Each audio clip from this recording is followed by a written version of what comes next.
Yo, hey, what's going on, man? Welcome to Work Friends Podcast. See, that's all I got to do. Just got to turn it on. No, I'm excited to be here. Thanks for having me, man. Yeah. I've been listening to it and heard a lot about it. I'm excited. Absolutely. Well, hey, for all of us just joining in, today I am joined by my good buddy Matthew.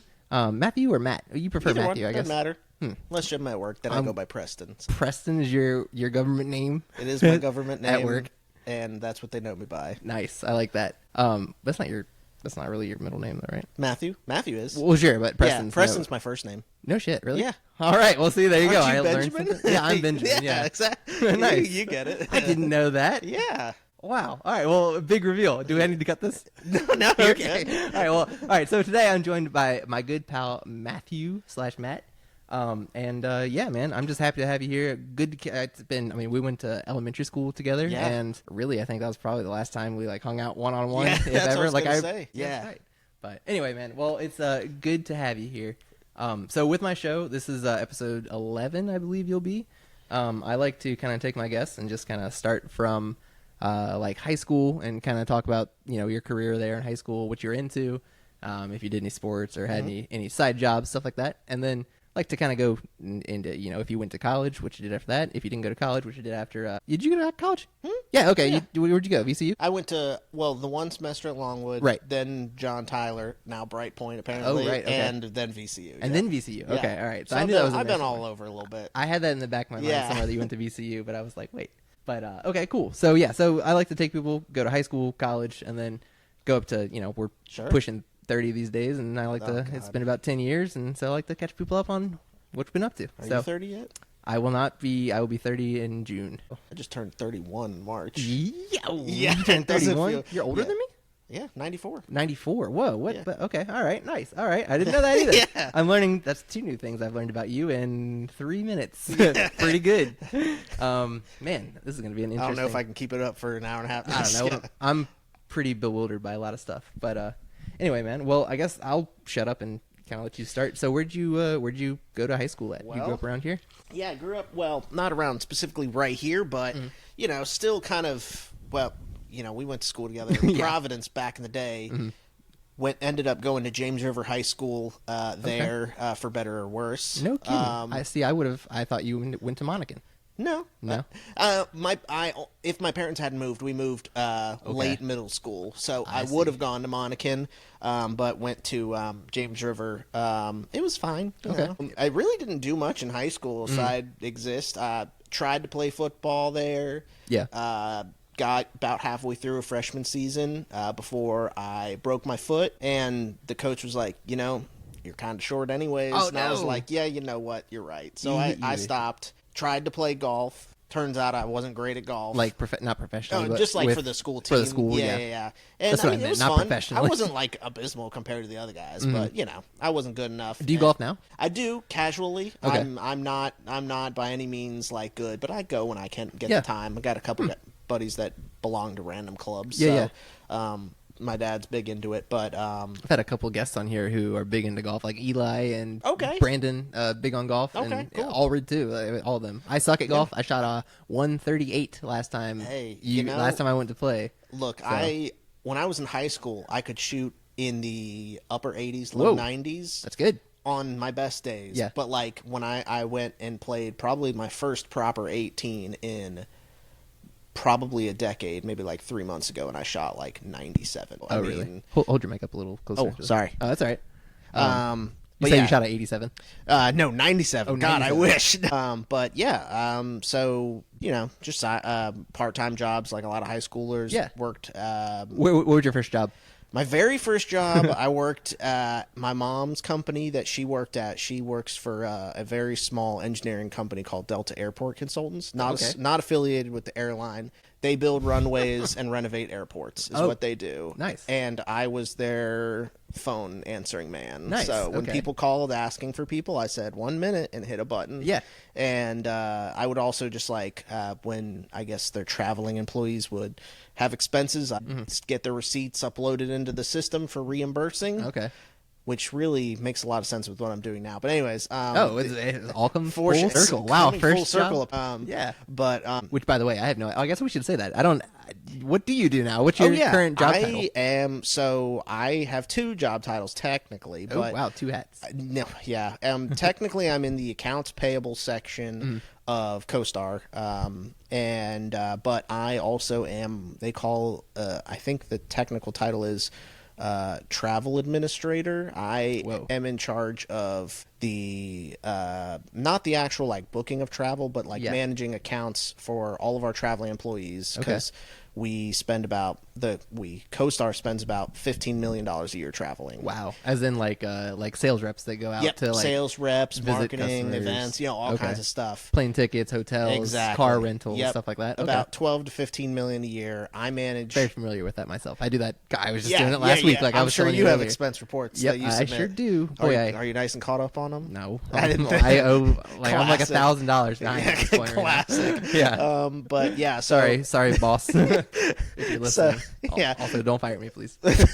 So yeah, I do the accounts. I oversee the expense reports. But then I also am in charge of the company credit card. So anyone that has a P card, a purchase card, procurement card, I oversee those, as well as the C-suite executives' Amexes. Now, is that for all of CoStar, or? Yes, I'm the only one that does it. Yeah, that's a big company. That's a big. That's a big responsibility. It is. They've got 7,000 employees. Yes, and we've got like 100 company cards, about 20 Amexes for the big cheeses. Yeah. So it's a lot. It's a very.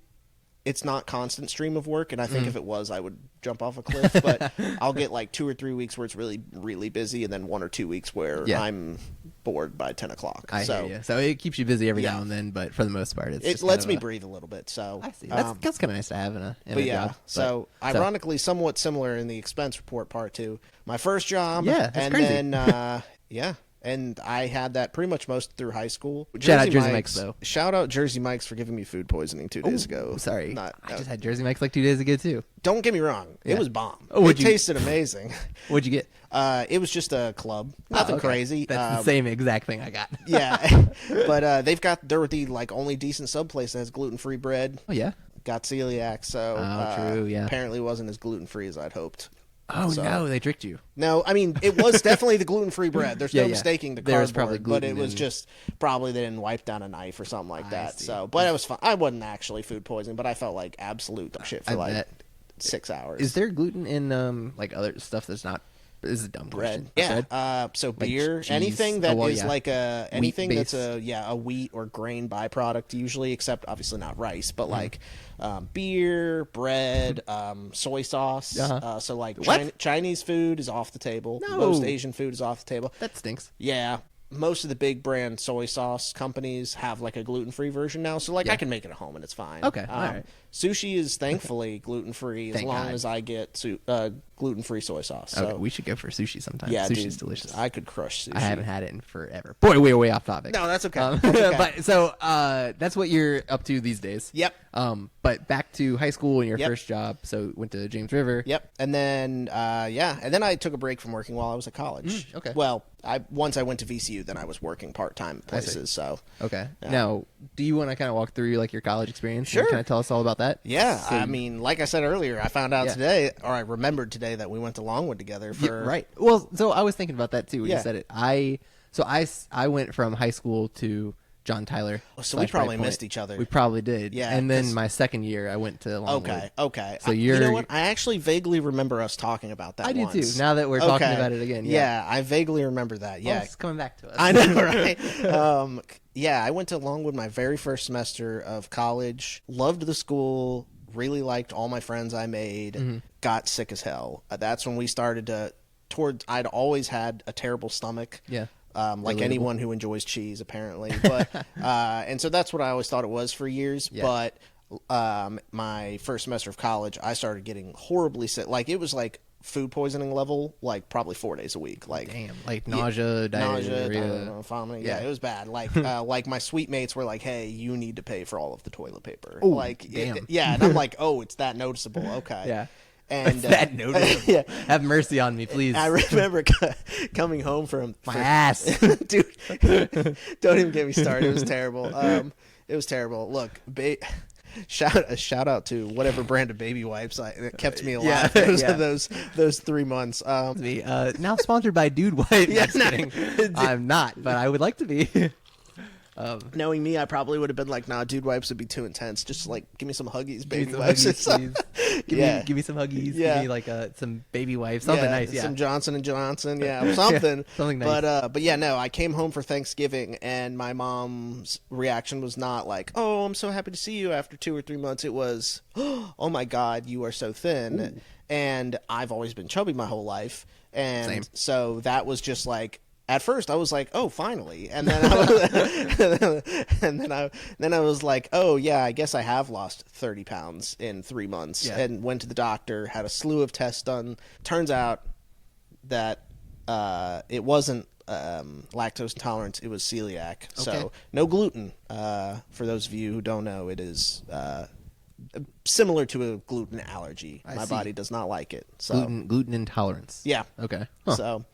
Interesting. Yeah, and I've been dreaming of Cinnabons ever since. Oh man, that's rough. It's all good, but yeah. So what is that? So you just can't eat like bread and basically bread. Yep, and basically related products. Yeah, like 90% of it is just bread, pasta, and beer. Like the three pasta? best things in life. Yeah, no pasta would be tough. No beer would be tough as well. I will say that 2 of the like bigger brand pasta companies, whose names I can't remember right now, but they now have gluten-free pasta, and it's almost indistinguishable from the regular. Nice. It's a little weird to cook. Yeah. It kind of like makes the water turn a little jelly-like. Oh, yeah, weird. I don't know what it is. It's like rubbery. Maybe something with the starch, but then you run it under hot water, and it's like normal pasta all of a sudden. So yeah, even Amanda can't tell the difference. So. And Amanda knows her pasta. She does. Yeah, absolutely. For sure.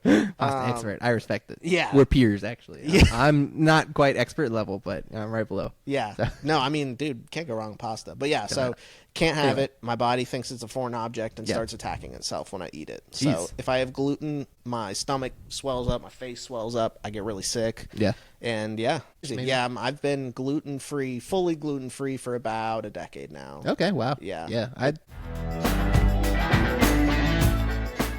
Hey, pardon the interruption. I wanted to take a second to thank our first sponsor, BetterHelp. Let's be real, work can be a lot. Whether it's that one coworker who emails you like it's a legal battle, a boss who thinks urgent means right now, or just the quiet dread of another Monday. Sometimes you need more than venting to your work friends. That's where BetterHelp comes in. It's therapy, but online. It's flexible and built around your schedule. You can chat with licensed therapists by text, phone, or video. There's no waiting rooms, no commute, no awkward small talk with strangers in scrubs. It's not too weird. Your mental health matters, and not just when you're in full meltdown mode. Even a little support can go a long way in helping you feel more grounded, more focused, and honestly just more you. More human, want to feel like a person again. So I've used BetterHelp. It's great. I like it personally. I can vouch for it. So if you've been thinking about therapy, check out betterhelp.com/workfriends. You'll get 10% off your first month just for trying it out, just for being part of the crew. That's BetterHelp, HELP.com/workfriends with an S. Workfriends. Take care of your mind. Work will be there tomorrow. Okay, so you came home for Thanksgiving, weren't looking so hot. Yep. Your mom was concerned. Yep. Celiac disease. Yep. And then, so what happened after that? That was your first semester at college? Yeah, so it basically, through a series of conversations during Thanksgiving break, it came to light that I was sick the whole time, and then my mom was like, oh, well, you've been able to go to your classes, right? And I was just like, for sure. Also, don't check my grades online, because, that's right when people started being able to do that, like Canvas, on Canvas or whatever. Yep. Yeah, Blackboard, Canvas and Blackboard. Whichever one came first back then. I was like, by the way, don't check it. No idea how I remembered that, by the way. Yeah, and so when my mom found out that I was failing, was actually failing like 2 classes. I had like a D in another, and then I was somehow floating by with like a B in one and a C in another. Solid. My mom was like, look, you plan on, because I had already decided that I wasn't going back because needed to see doctors, and it was. It's Farmville. Yeah, we don't have a lot of great doctors, but that is unfortunately true. Yeah. Did you at this point had you had a major or anything, or are you just still doing general classes? So I technically had a major. I switched major like 3 times in college. Yeah, but my okay. original one was environmental science, which I actually, looking back, kind of wish I still kept it. But the problem is with the sciences is the math. Yeah, math is tough. So math is tough. It'll get you every time. yeah. So yeah. But my mom was just, don't tell your dad you failed. And I think I got, what's normal? Like 15 credits is the normal for a semester, 15 or 16. Something like that. I think I transferred over like 4 to John Tyler. Okay. But I took a semester off and then went to John Tyler. Okay. All right. So you took a little break and then went back to. All right. Nice. Yep. So community college after Longwood, and then did that for 1 semester or 2. I got my associates there. So, nice. Okay. So same thing I did. Semesters. Yeah. And that's when I also started working part time because my parents were like, "You're sick. We love you. Get a job." Okay, and yeah. So, We need help. Yeah, I mean, I get it. I was I graduated high school at 19, so I was 20 at that point already. And So you had moved back in with your parents at this point too. I moved back in with my parents. Thankfully, they were gracious enough to not force me to, go out on my own just yet. Thanks, Mom and Dad. Yeah, thanks. Shout out Amy and Craig. Shout out. Last time I think I saw your mom, by the way.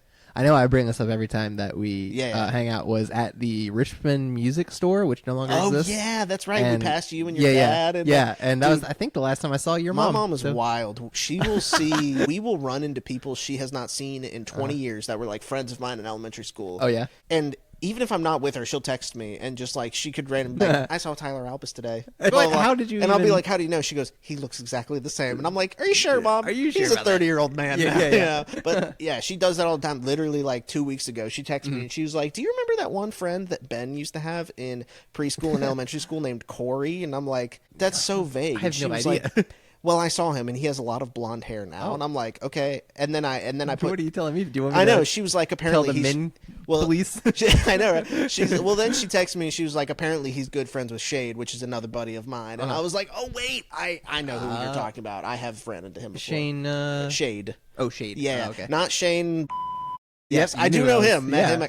I met him multiple times. Yeah, it's funny how like interlaced kind of our lives are. Like It's without wild, us isn't it? really ever hanging out all that much, it's Yeah. like everyone we know hangs out kind of. Yeah. Well, not everyone, but no, we had a all of lot of like random, like what's the word, like mutual. Yeah, a lot of friends, I mutual guess. friends, a lot Yeah. of like random passes by each other. And that like we whatnot. have no idea about until we get to talking. And then about we're it. just like, oh shit, look. yeah, Yeah. look at that. But yeah. Then I got my first big boy job, and I worked at Arby's, Okay. which was probably I worked technically at Kroger for like 2 weeks, and then you they did. fired me because I stopped showing up. And this But was during community college. that or- was during community college. Okay. They fired me because I stopped showing up. Shocker, bagging groceries sucks, and so you can't fire me because I quit. and also they stopped they're like, oh, give me your availability, and I'm like, here's my class schedule, and then they schedule me during my classes. So. You can't do that. Exactly. I gotta go to So, class. I don't care that they fired. I think I got 1 paycheck from there. Did And you? So Okay. maybe 2, and then I worked at Arby's, which was probably the worst job I ever had. All right, shout out Arby's. It is true that the lowest paying jobs are the hardest. That Yeah. job was so much harder than Fast food. CoStar is. I believe that fast food sucks. Yeah. Like Jersey Mike's, Yeah. it wasn't that Yeah. bad, but it wasn't the best. Customers treat you like shit. Yeah. It really opens your eyes to how fast food is treated behind Yeah. the counter before it gets into the customer's hands. That's also true. Yeah. And then the worst, I met my ex-wife there. So that's the worst. That's the worst. I forgot about that as well. I'd like to forget about that. Yeah, but we certainly can. no.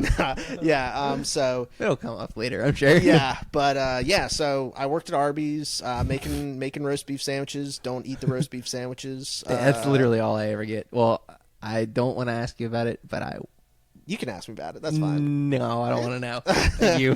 Just okay. don't Don't eat at the Arby's on Midlothian Turnpike. That's all. That's the only one I ever go to. with the giant dome. Yeah. For sure. Fun Wait, fact: the one that- yeah like over that- there, like near the battlegrounds and stuff. Yeah. Yeah, okay. Also, completely unrelated, I found out that that's like the 4th largest dome in Virginia is the Midlothian Turnpike Arby's. So Okay. I found that out the other Good day. to know. Literally, That- CBS 6 posted about it on Instagram, and I was like, "That's a wild thing to post on a Tuesday." Arby's should get a sign for sure. Yeah, like about, right? Like we have Right? the 4th largest dome. Yeah, Certainly there are larger domes, right?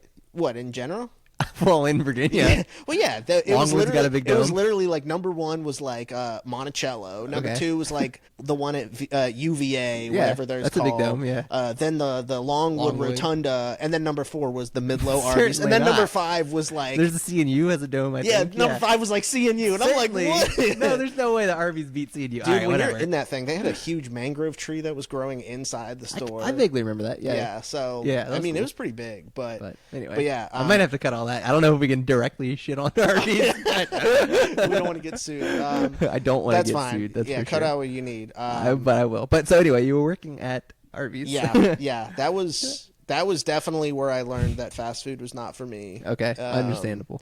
And no, it was. I mean, the only good thing about that job is I will say unlimited zucchini muffins it made it almost worth it. It really did. That's a hefty We trade-off. basically had like a giant, just like if you've ever worked in like a grocery store or fast food, there's like these giant metal, racks on wheels where they slide all the different cookie trays. And you have like 20 of them on there. I know what you're talking about. We would have like 7 of those at any time, just loaded up, and each one could hold 64 muffins. Those zucchini muffins They don't are so take damn good. They don't too. take inventory on zucchini muffins. I'll tell you that. So They're I'm just so good. every time I pass by, take a muffin, pop it in. I'd gain 400 pounds. Well, no, they're kind of good for you, aren't they? No, certainly not. A They lot of taste- sugar. Yeah. Also gluten. Oh well, how did you?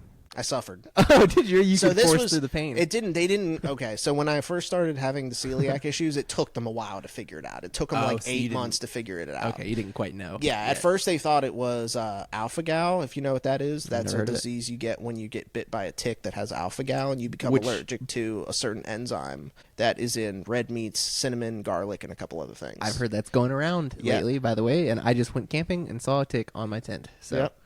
look Apparently, out. it's pretty rare. You're way more likely Yeah. to get Lyme disease than that. And Lyme disease is already not like, the most common thing in the world. Really? so, Okay. Well, yeah. Lyme disease doesn't it just like make you achy or something? Yeah, I don't really know exactly what Lyme disease is. I just know you get it from ticks and it hurts. Yeah, I So, know people don't like it. I know No. that much. Yeah. But also that meat disease that we were talking about. Yeah, alpha-gal. Yeah, alpha-gal. Yeah, so that's what they it's thought it was at first, and then they were like, maybe you just genuinely have like the worst case of lactose intolerance we've ever seen. And then they started doing more tests, and I had to get like a colonoscopy, which the rumors are not true. It is not as bad as you think. The prep is way worse. They make you drink this stuff that just tastes like drywall. it tastes like Yeah. So depending on which kind you get, there's 2 brands because I've had a couple different of them done. Most of them taste like drywall, just like liquid drywall. For sure. And then one of them tastes like if you mixed flat Sprite with uncured Jello mix, just like the liquid Jello mix, just like this really a little bit. It's uncomfortably viscous, but it's not.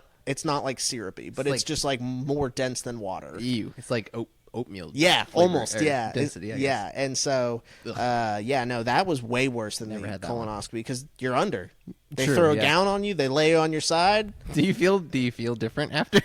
You do. They won't let you leave until you fart. I knew that. Yeah, I knew they that won't much. let you leave until you fart. No, my uncle had a colonoscopy one time, and he's pushing 70-ish, I think. Mm-hmm. He's up there.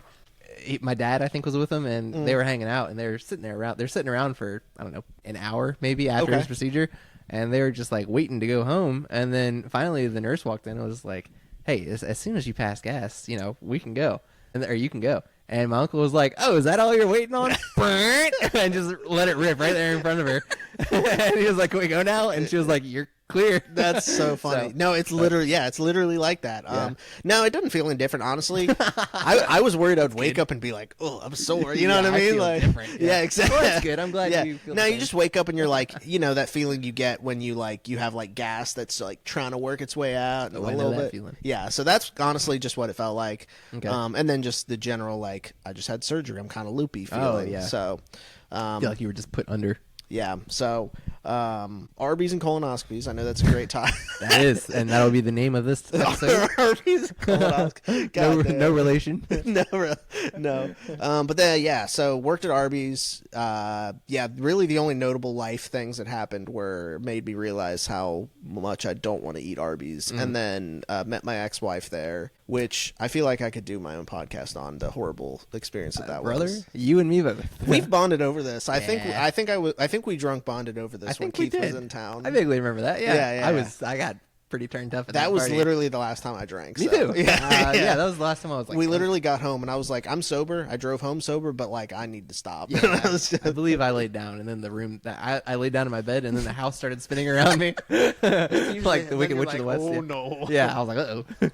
But yeah, that was fun. That was fun. Though. That was great. But yeah, so yeah, no, we could probably write books on our relationship experiences. We could probably. Maybe we need to start a new podcast about that. Not a bad idea. Do you want to talk about that at all, or just want to? Yeah, I mean, I won't go into too much detail. Yeah, just because I get it. Yeah, you know, I understand. But yeah, no, met her there. I mean, there were honestly. It wasn't anything. There's not much to tell other than we met at Arby's. We started dating shortly after, and then she kept working at Arby's for quite a long time after that. I quit Arby's when I went to VCU. I worked at Arby's for about maybe like a year and a half. Yeah. And then I quit when I went to VCU and picked up a job at Martin's right as they were about to close down. Oh, really? Because they were in that process. And I only did it because they were paying sign-on bonuses because they were like closing in 6 months. And people were leaving. And people were leaving. So they paid me like as a 21-year-old, 22-year-old broke college student. I was like a $2,000 sign-on bonus. Not bad. Not bad. Yeah. Worked there for 6 months. They let me go about 2 weeks before they closed. And you knew it was fine. coming. Yeah, you knew it was that a fine. coming. I honestly, I kind of wish they didn't because that was like the first job I'd had that I was. yeah. I was like, wow, this doesn't suck all the Yeah, time. yeah. you And know? I feel like knowing it was like finite, like knowing it was going to end at some point, you're I think like, that helped it. Yeah, You know? for sure. If I knew my job was going to end one day, I'd be like, I don't know, who cares? This is great. Yeah, and you know, it was that sweet spot of age where it's like I'm old enough to enjoy having money and like being able to drive and do things, but I'm young enough to not quite have enough debt to like be like, well, my job's about to close in 6 months, better have a job lined up. Like I don't have $2,000 worth of bills each month. Exactly. I think I took like maybe about a 5-month break before I got another job. So Okay, nice. That's pretty good. Yeah. Were you still living with your parents at this point? Yes. Okay. Because you were going to college. Yeah, I was still living with my parents. I was actually when I first transferred to VCU, the VCU has now changed the rules, but when you first went there, you had to have, regardless of how old you were, your first semester at VCU, even if you were transferring in as a junior, you had to have a dining plan and if you were under a certain age, they wanted you to live on dorm. Exactly. Like they're not going to make no. I think it was like now, if right? you transfer in before your 21st birthday, Okay. and I think I was like 20 in 8 months or something like that. Okay, all right. That made me feel old, but also I know, right? Yeah, and so I was like about to turn 21. I was starting the spring of the year I turned 21, and I had a dorm for 6 weeks before I went on medical leave.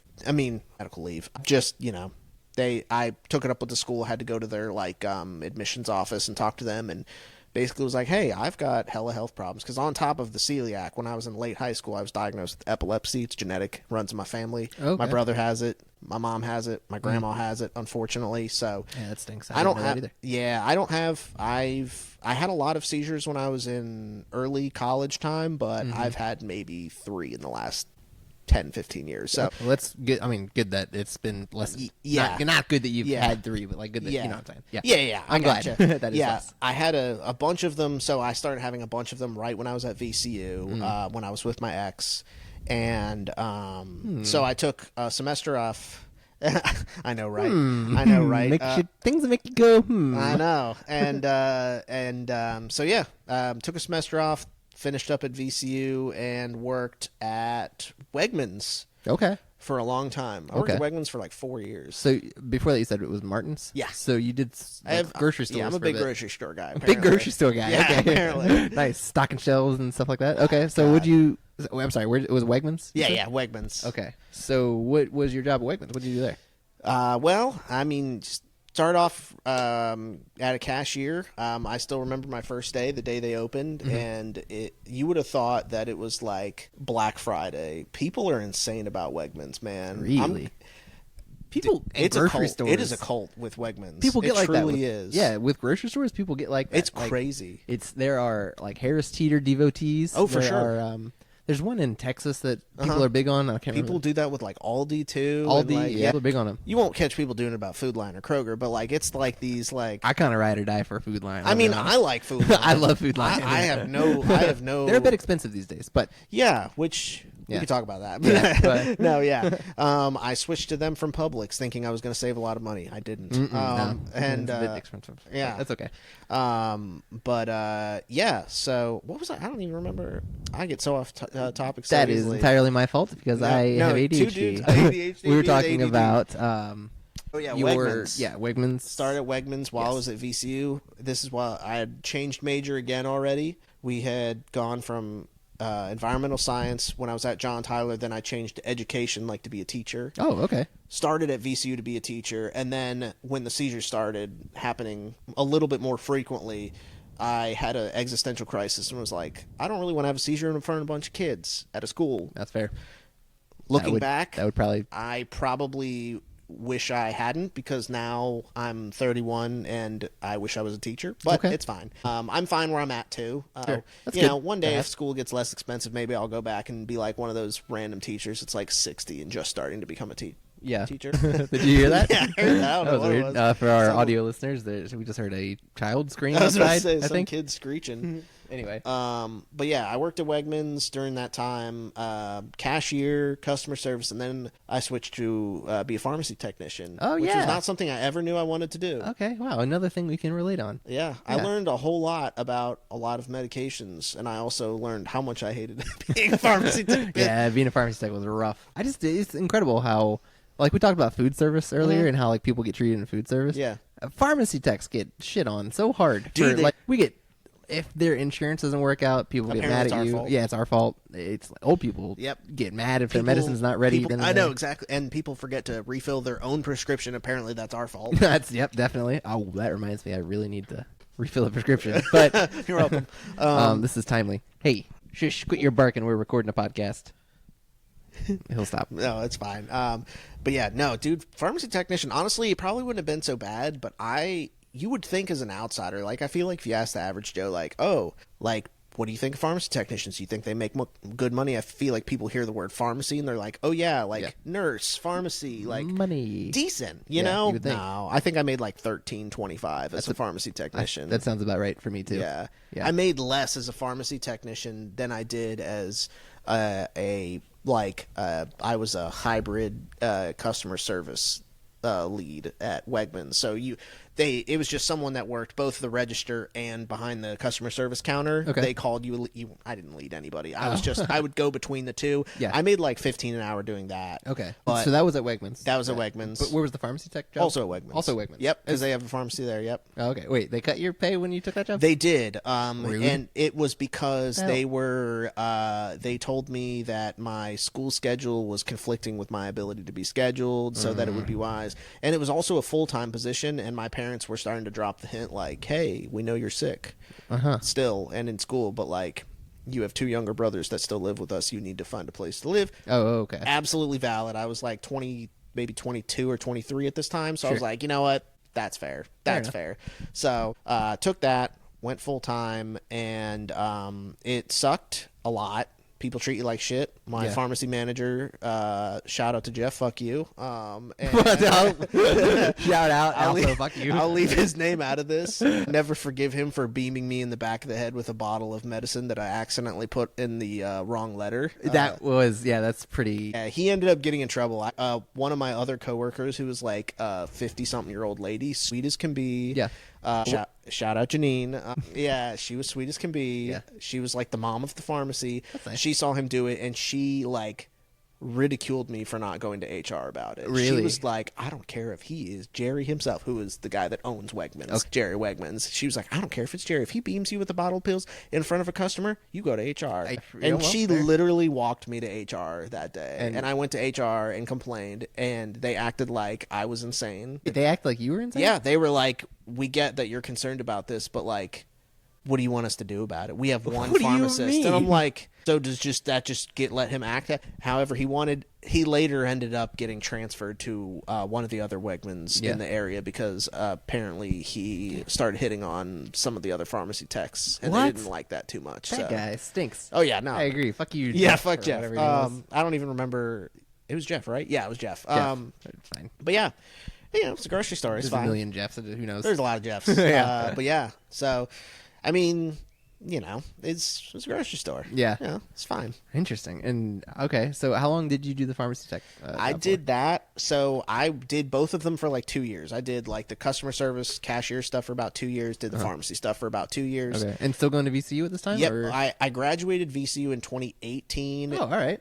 So I graduated VCU about a year into my pharmacy stint, and then I kept working in the pharmacy for about another year. Nice. Also, during that time, during the time that I worked at Wegmans, I also got married to my ex. Okay. And got divorced to my ex, all right. while I worked at Wegmans. You had a lot going on during this time. I'll tell you period. what. I remember when You're a busy man. Dude, I was just telling someone about this recently where I've got a friend who has some marital problems right now, and so I was giving him some advice, and he's a very laid back guy, so he was one of my closest friends at the time that I was getting divorced, so he knows a lot of the stuff, but I was just like reminiscing on how messy my divorce was, and I was telling him like, dude, you should, because he was nervous that his boss was going to give him shit when he was like, I need a day or two to like be off to like start moving some of my stuff out of the house, blah, blah, blah. Understandable. I mean, and he told his boss, and they were cool with it. They were like, you do what you got to do. And I was like, well, yeah, that's a normal response. When I told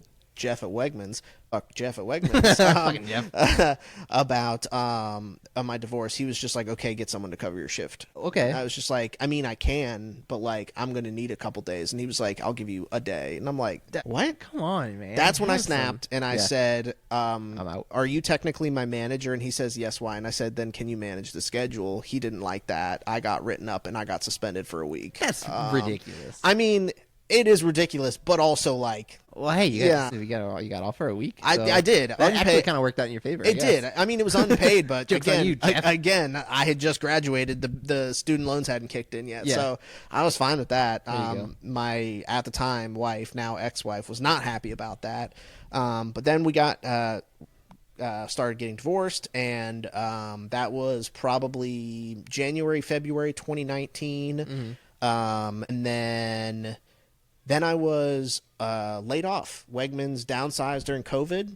Damn. And we had I was like one of like 4 full-time hires for the pharmacy. So they had just like too many people back there. Wegmans pharmacy isn't very busy. Yeah. So they laid me and one other dude off during COVID. And I collected the unemployment for 6.5 months. Damn, man. That's a rough run there. It was a rough run. It was a very rough run. I met my now wife during that time, though. Okay, so there's a light at the end of the tunnel. I think it was about, I don't know how long it had been since I had been divorced, but for a good while. She also, ironically, she worked at Wegmans, and but we didn't even really start chatting until I was about out the door there. And, really? But that's where you met. That's where I met Amanda. She worked there. Ironically, Amanda's mom was a supervisor in the front end, and my brother Ben had gotten hired there. So like when I told my brother that I was seeing Amanda, he was like, "Oh yeah, that girl on the front end, her mom's my boss." Blah blah blah. Nice. So connections again. Yeah, and so she also worked. What's her? Yeah, she worked at LaserQuest. LaserQuest. Yeah. Okay, yeah. I think she worked there. I don't know if she worked there at the same time you did, but she worked there with like I don't think Jacob and I think Tad that was while and I stuff was like at. that. Must have been while I was at Longwood. Yeah, maybe so. Because I worked with Tad for a bit. Yep. Jacob, she got Tad her. fired. Shout out Tad, I love you. He's in my D&D group. Nice. Oh yeah, shout out Tad. They talk about another connection. Yeah, dude. Yeah, Tad ruled. Tad's great. Who else? Kristen, John. I don't know. Yeah. Anyway, it doesn't matter. I met a lot of those kids. I mean, literally kids, because even Amanda Yeah. was older than all of them, and she was probably 19 or 20, and I was probably 24, 25. And she had 3 years on all these kids, so they were literal kids, and I met most of them. But yeah, met Amanda, and then we started dating. Right before all the COVID stuff hit, and then when everything shut down. Yeah. My parents, I had not moved out. I had just moved back home actually from being married, and then getting divorced, and I had just moved back home.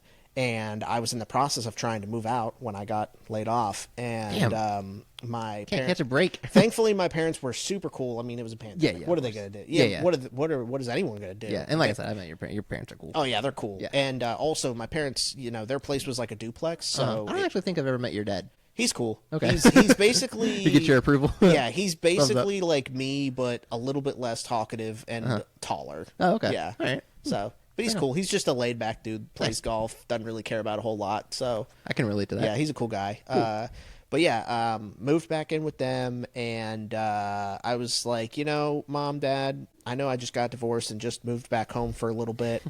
Is it cool if my new girlfriend moves in here too during COVID? How did they feel about that? My mom said no. My dad said, I don't give a fuck. All right. So, like you said, he was cool and laid back. And then my mom and dad had a chat. And, normally I was a grown man. I didn't need their permission, but it was their house. I'm not going to just be like, by the way, my girl can move in. Right. You're a respectful guy. I'm not going to disrespect them, And so finally, you're an upstanding guy. My parents met her parents, and her parents, they already knew who I was because her mom worked at Wegmans, and so we all knew each other, and I guess it went really well, and my mom was like, fine, she can move in. All right, convinced. And so she moved in literally during the height of COVID, and we just for about 6 months did nothing but play video games and just eat junk food. That is pretty cool. I mean, that sounds like a blooming relationship, honestly. COVID. That's perfect. Dude, honestly, I feel like that was the best way to start a relationship, because they always say you want to live with someone before you get married, but that was the first thing we checked off the list. Was living together for 6 months. Well, let's see. So we had just that was during COVID. That's a whole another story, man. I was go ahead. Right. No, I was gonna say. So you guys were playing video games, and that's 6 months. That's like the best way to start a relationship for sure. Really get to know each other then, and it was great. And I converted her to video games, taught her how to play Guitar Hero. Converted her to video games. Dude, so she was one of those kids that was like, I had a DSi growing up, but I never played games a whole lot. And I was like, well, let me show you. Now she has her own. I gave her my PS4 when I got my Xbox. Sick. She has her own Switch. She has a gaming computer. She's she's a gamer now. So you guys are both big gamers nowadays. Yeah, okay, and cool. when we get home from work, it's literally that meme of where we're like, all right, good night, and she goes and sit at her computer, and I sit on the couch and play video games. That's incredible. It's great. I mean, dream relationship. Honestly, goals. You got to balance it with spending time together, but as long as you do that, she don't. Yeah, care for about, sure. And you can play video games together. That's what we counts. do. Yeah. We got a handful of games to play together. I mean, what do you guys play? What are you into right now? Well, for a long time during COVID was when Fortnite was at its peak of both being a meme and a decent game. Yes, and so we played Fortnite like adults do, and so which I don't understand what the hell Fortnite has become these days. We were talking about it a little bit before the show. I think it's just a combination of desperation of trying to stay relevant and then money grab. I mean, true, definitely. What's an easier way to make money than to have a new Marvel character introduced every month? Yep, and let's put Star Wars in there. Yeah. And you got a kid at your front door? There it is. We'll take a break. We'll be right back. Yo, pardon the interruption.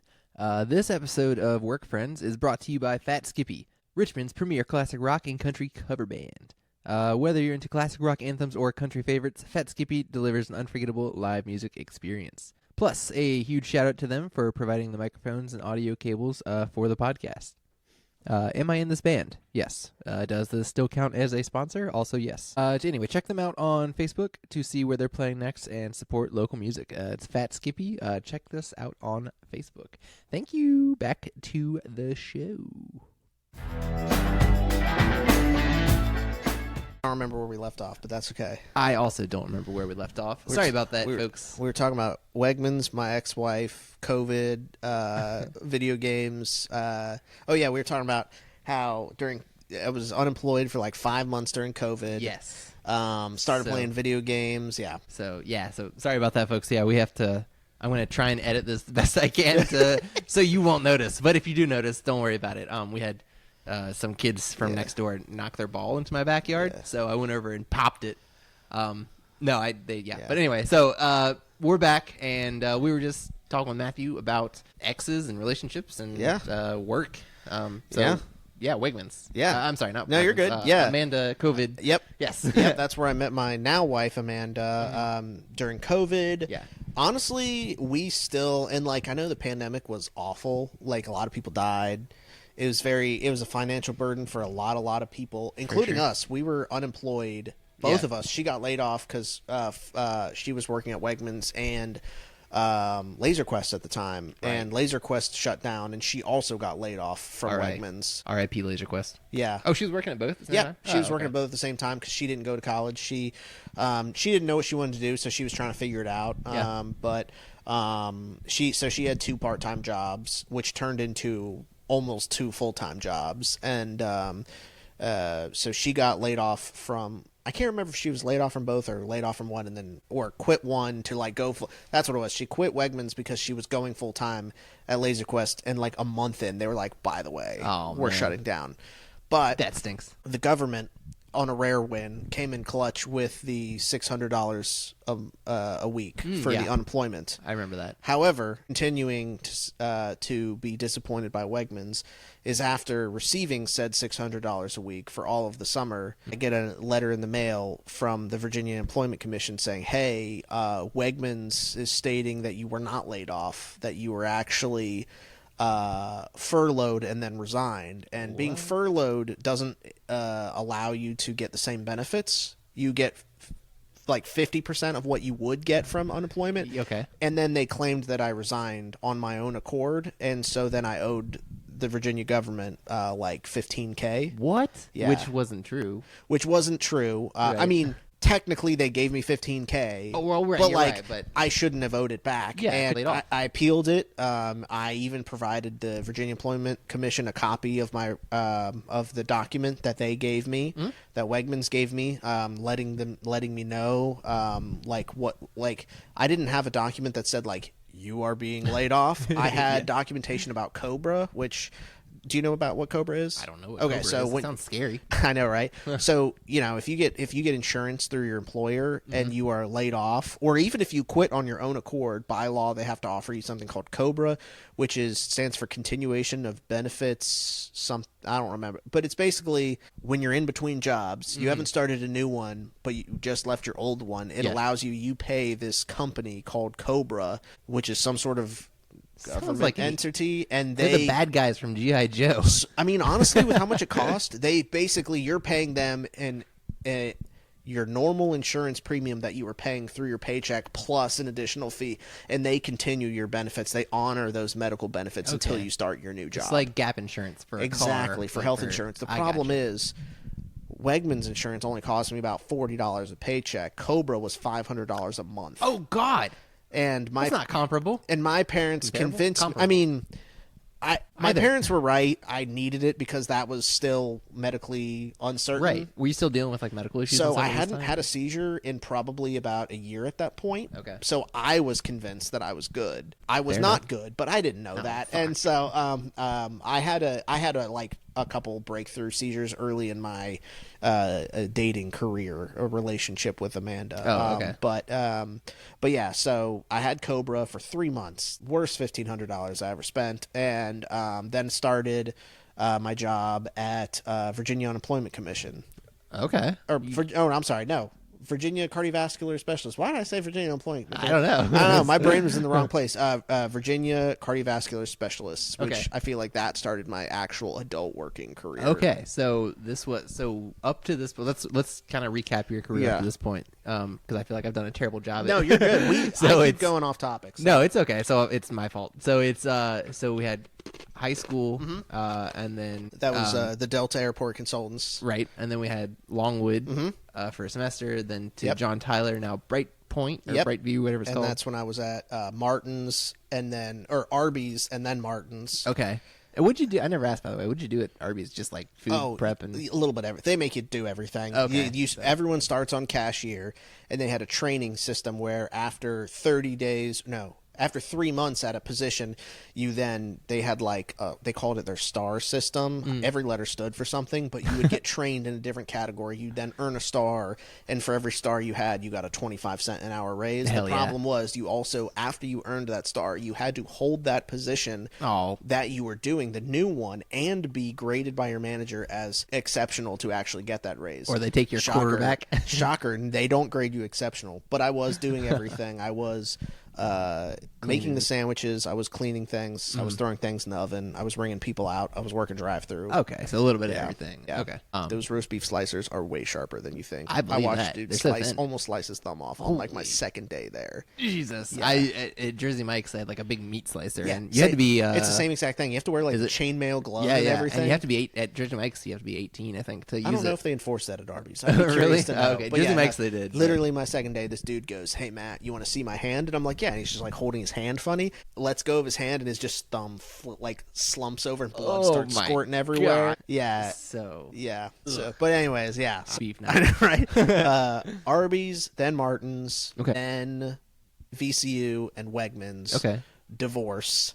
Met Amanda, then COVID. Okay, gotcha. And so at VCU, we kind of glanced over that a little bit. You had a lot going on at that time with the whole divorce and all that. But what was your major at VCU? I came in with the education and then switched because I said I don't want to have a seizure in front of kids. Right. And then I switched to history. History. Okay, Yes. cool, nice. Which makes a lot of sense with my obsession of D&D now. Dude, yes. And I actually thoroughly enjoyed it. My only complaint about my entire getting a history degree is that it truly killed my love of reading. I loved reading when I was young, but it's history. What do? You research and then you write papers on it. I mean, like what, it's not like math where There's it's only like so much you can do. Exactly. It's not, I don't go home and solve equations and stuff like that. It happened. Like you're not figuring something out. Like Exactly. It happened. We know it happened. Exactly. They're not sending me on an archaeological dig to find new things. That'd be cool though. Archaeology major. That was cool. The one anthropology class I took, dope as hell. Really? So yeah. I took one anthropology class at Longwood when I was there. I don't know. It's so archaeology is the actual digging up of the bones and stuff like that. Anthropology is like the study part of that. Studying like the culture of the ancient cultures and stuff like that. Cool. Yeah. And so I had Dr. Jordan. Shout out Dr. Jordan. Shout out Dr. Jordan. I remember them. Yeah. Him. Yeah. Okay. Yeah. He was my mom's teacher when she went to Longwood She went in to the Longwood 80s. too? Yeah. Oh man. So he knew me already because I had met him before. But yeah. So VCU, switched to history, loved it, graduated while I was at Wegmans, met Amanda, COVID, and then VCS, Virginia Cardiovascular Specialists. Okay. Which was an interesting experience to say the least. For sure. So after school and all that good stuff, Virginia Cardiovascular Specialist. Yeah. Got it. So VCS. Okay. Yes.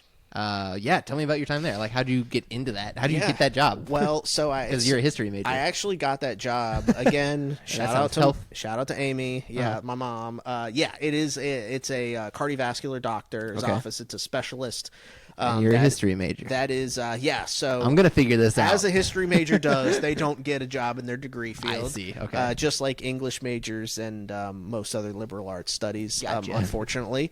They're important, I swear. And if you don't study your history, you're doomed to repeat it.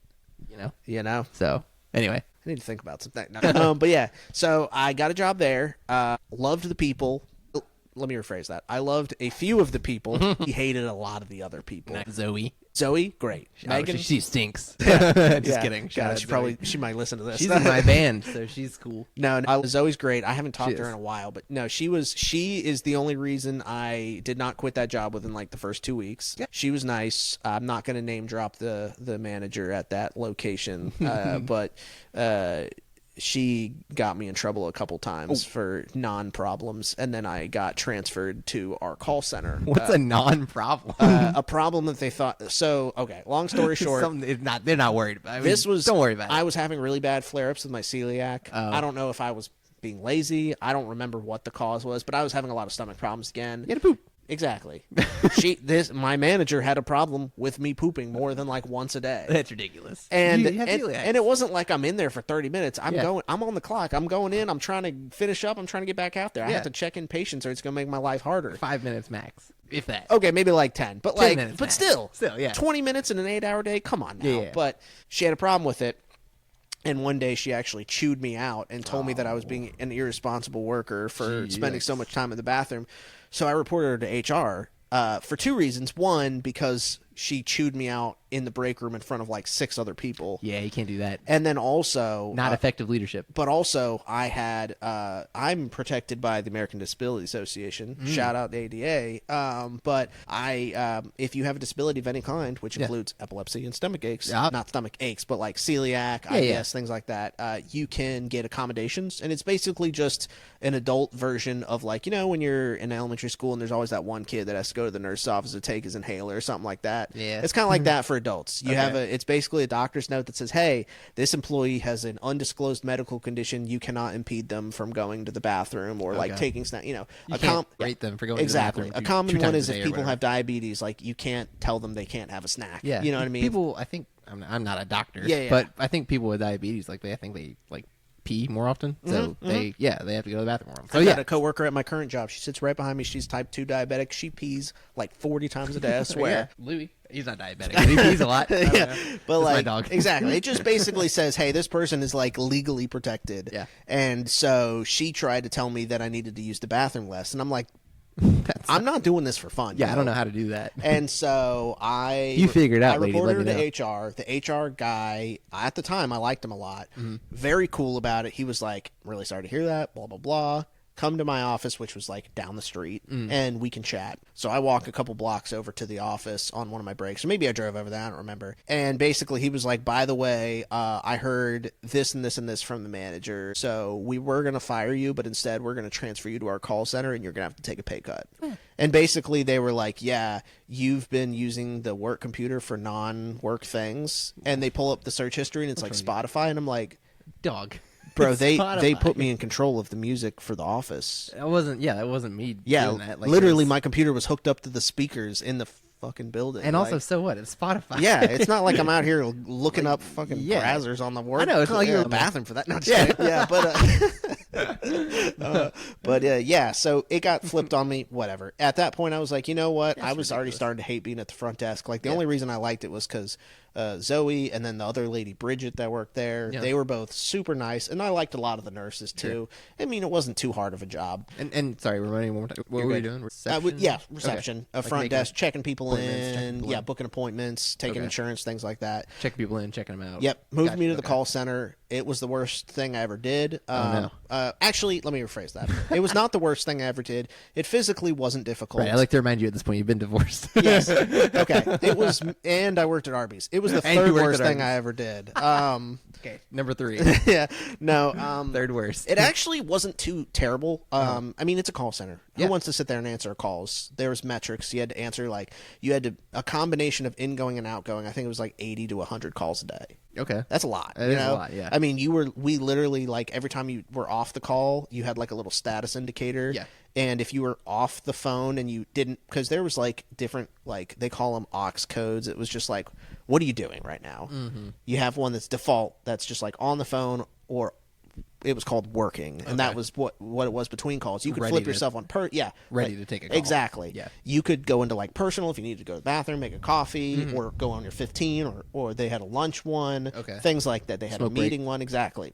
By the way, people take smoke breaks. You should get a poop break or whatever you got to do. Exactly. You know? I'm a firm believer if they get smoke breaks, I get extra poop breaks. Definitely. Or maybe just don't give them smoke breaks. Or, that's an addiction. Where's my drink breaks? I'm with you. Yeah, you know what I mean. 100%. I need to go outside and drink a beer for 15 minutes. Definitely. I just need to go outside. Period. Yeah, right. And I don't want to be in this office building I know, anymore. crazy concept. So I went to the call center, and it was basically the same thing as front desk. Yeah. Except I just don't check in people. That was the only difference. I'm still taking insurance, making appointments, talking to people, a lot of old people. Old people, they're either some of the best people you ever talk to or some of the worst people you ever talk to. Not much in between, yeah. No, really. I mean, it was truly a weekly occurrence, having like people make me tear up because they were so nice to me, and then also having to report a patient for saying a racial slur on the phone. For sure. Like, 100%. Working as a pharmacy tech at Walgreens, I can relate. Like, I remember a lot of that Yeah, it was no real in between. It was like the sweetest little old ladies you've ever met. Exactly. Or it was like Satan herself. Yeah. Oh, for sure. Who needs her diabetes medication. Yeah, whatever. literally, it'd be one call of, you'd get one normal call with someone calling in, oh, I need to make an appointment to see the doctor. Cool, easy. No Then problem. the next one would be someone freaking out because their heart rate was 200 BPM. Holy shit. Their neck was hurting, their left side of their body was numb, and I'm like, okay, first off, I'm not a doctor. Call 911. You are having a heart attack. Yeah. Please stop. Please Don't stop call playing me. around right now. Yeah, so that was the only reason I stayed is because my manager at the time, who I am still friends with, her name is Natalie. For some reason, not a lot of people liked her there, but I really liked her. She was very much a chill mom vibe. She was a little bit of a stickler for the rules, but she was a really nice lady. And also, I will never forget the best piece of advice she gave me, which was after being in the call center for about 8 months. One day, she was reviewing, because they do like call reviews. She was reviewing my call. And Where they like listen to your phone calls. Yeah, and they graded out of 1 to 5 on how good you were. Yeah. And she was a very easy grader, as long as you weren't insulting the customer, basically, or the patient. Excuse God me. Almighty, I hope they treat them like customers. But, yeah. But like, I really hope my company doesn't do that because God Almighty, I know, right? Yeah. Same. But she was just I remember her looking at me and being like, do you like working here? And I was like, do you want the answer like you're my manager or the answer like we're friends? She was like, the answer like we're friends. And I was like, no, it pays my bills, but that's about it. Yeah. And it barely does that. And she was like, you have better things you could do than this. She goes, if you start applying for other jobs and interviewing and you need to go to an interview, you let me know. Nice. I'll give you a letter, I'll recommend it. She goes, I'm not saying that because I want you to leave. I'm saying that because I'm a people person. She sensed something greater in you. Yeah, and I don't like to toot my own horn, but clearly I don't stop talking. And so that was a job all about talking. So it helps with podcasting. Exactly. So, And so she truly helped me. When I applied for my next job, which was CarMax, which I still What? Yeah. You worked at CarMax? Dude, Okay. CarMax, I still have I had someone else who worked at I still have CarMax. moist dreams about CarMax sometimes. Moist, like a good? Not what? A good thing? You said Yeah, moist like good dreams? things. Yeah, not Oh, wet shit. dreams. Not wet dreams, but moist ones. And so Semi-wet. yeah, and I remember that I applied, and before they even called me to tell me they wanted to get me for an interview, they called her because they wanted references. They called her and asked, and she apparently gave me a glowing review for it. Thanks, Natalie. Yeah, thank you, Natalie. And yeah, so I worked at CarMax. I might have actually met her before. If she's You may have. She worked at always- VCS. Yeah, she's always boss. She was Megan boss for a while at Forest. She worked at the Forest location, and I know she moved to another office at one point. But you may have. Yeah. I mean, she went to like functions. I'm sure Yeah. she probably she may have even come to a random Fat Skippy show for all I know. Very possible. I know that a couple people from there have. Right. Yeah. And so, but yeah, then I worked at CarMax, and again, yet another complete career change. No. I got yeah. hired. Okay. Yeah. So we're going from healthcare to cars. Yeah, grocery And before that, stores, it was grocery healthcare stores. to cars. Yeah. Okay. I And, said grocery stairs. Grocery stores. Yeah. But yeah, I worked in sales, not on their floor at the stores. I would not go to a fully commission job. This was partial commission. Okay. So it was hourly, and the hourly was already more than I made. I was making like $6 an hour more at CarMax in sales before the commission even came in than I was at VCS. I was the lead call center associate, and I was making like $15 an hour. That's great. So what were you doing? Like inside sales, kind of? Okay. Sort of. I guess if you could call it inside sales. It wasn't. There was no cold calling or anything. These were people that had either submitted their appraisals to sell their vehicle online, and we would arrange the appointment. 99 times out of 100, they're selling their car because they're also trying to buy one. So we would go through that process. Like a trade-in. Exactly. Or it was people just shopping around online, and then it was my job to convince them to do that. Dude, I'll tell you what. I knew not a thing about cars. My very first car. Did you learn a lot working at CarMax? That's why I love cars now. Nice. And Yeah, right. Because you rolled up in. I rolled up in my Fiat Spider. Yes, sir. Which is quite cool. It's convertible. It's Yes, a beautiful day out today. It You rolled is. up in that It was a great day. shiny little thing, and I was like, damn. Dude, I've had that car for 4 months, and I'm already looking to the next one. Nothing Are you wrong with really? this one. Yeah. I'm just, I'm always That's looking. cool. That's awesome. I'm sure you browse the internet sometimes, just looking at cars. I was doing it today. Yeah. Just daydreaming. What if one day? Yeah. Yep. Definitely. I was doing it today. But yeah, so I didn't know the next thing. I knew like major brands, but I didn't know a damn thing. I couldn't have told you the difference between a Honda Civic and a Honda Accord to a Toyota Corolla. Like I wouldn't have known. Like I knew that they were different brands, but like I wouldn't have known that they're even different cars. You couldn't like tell them apart. Exactly. If you, like, exactly. Yeah.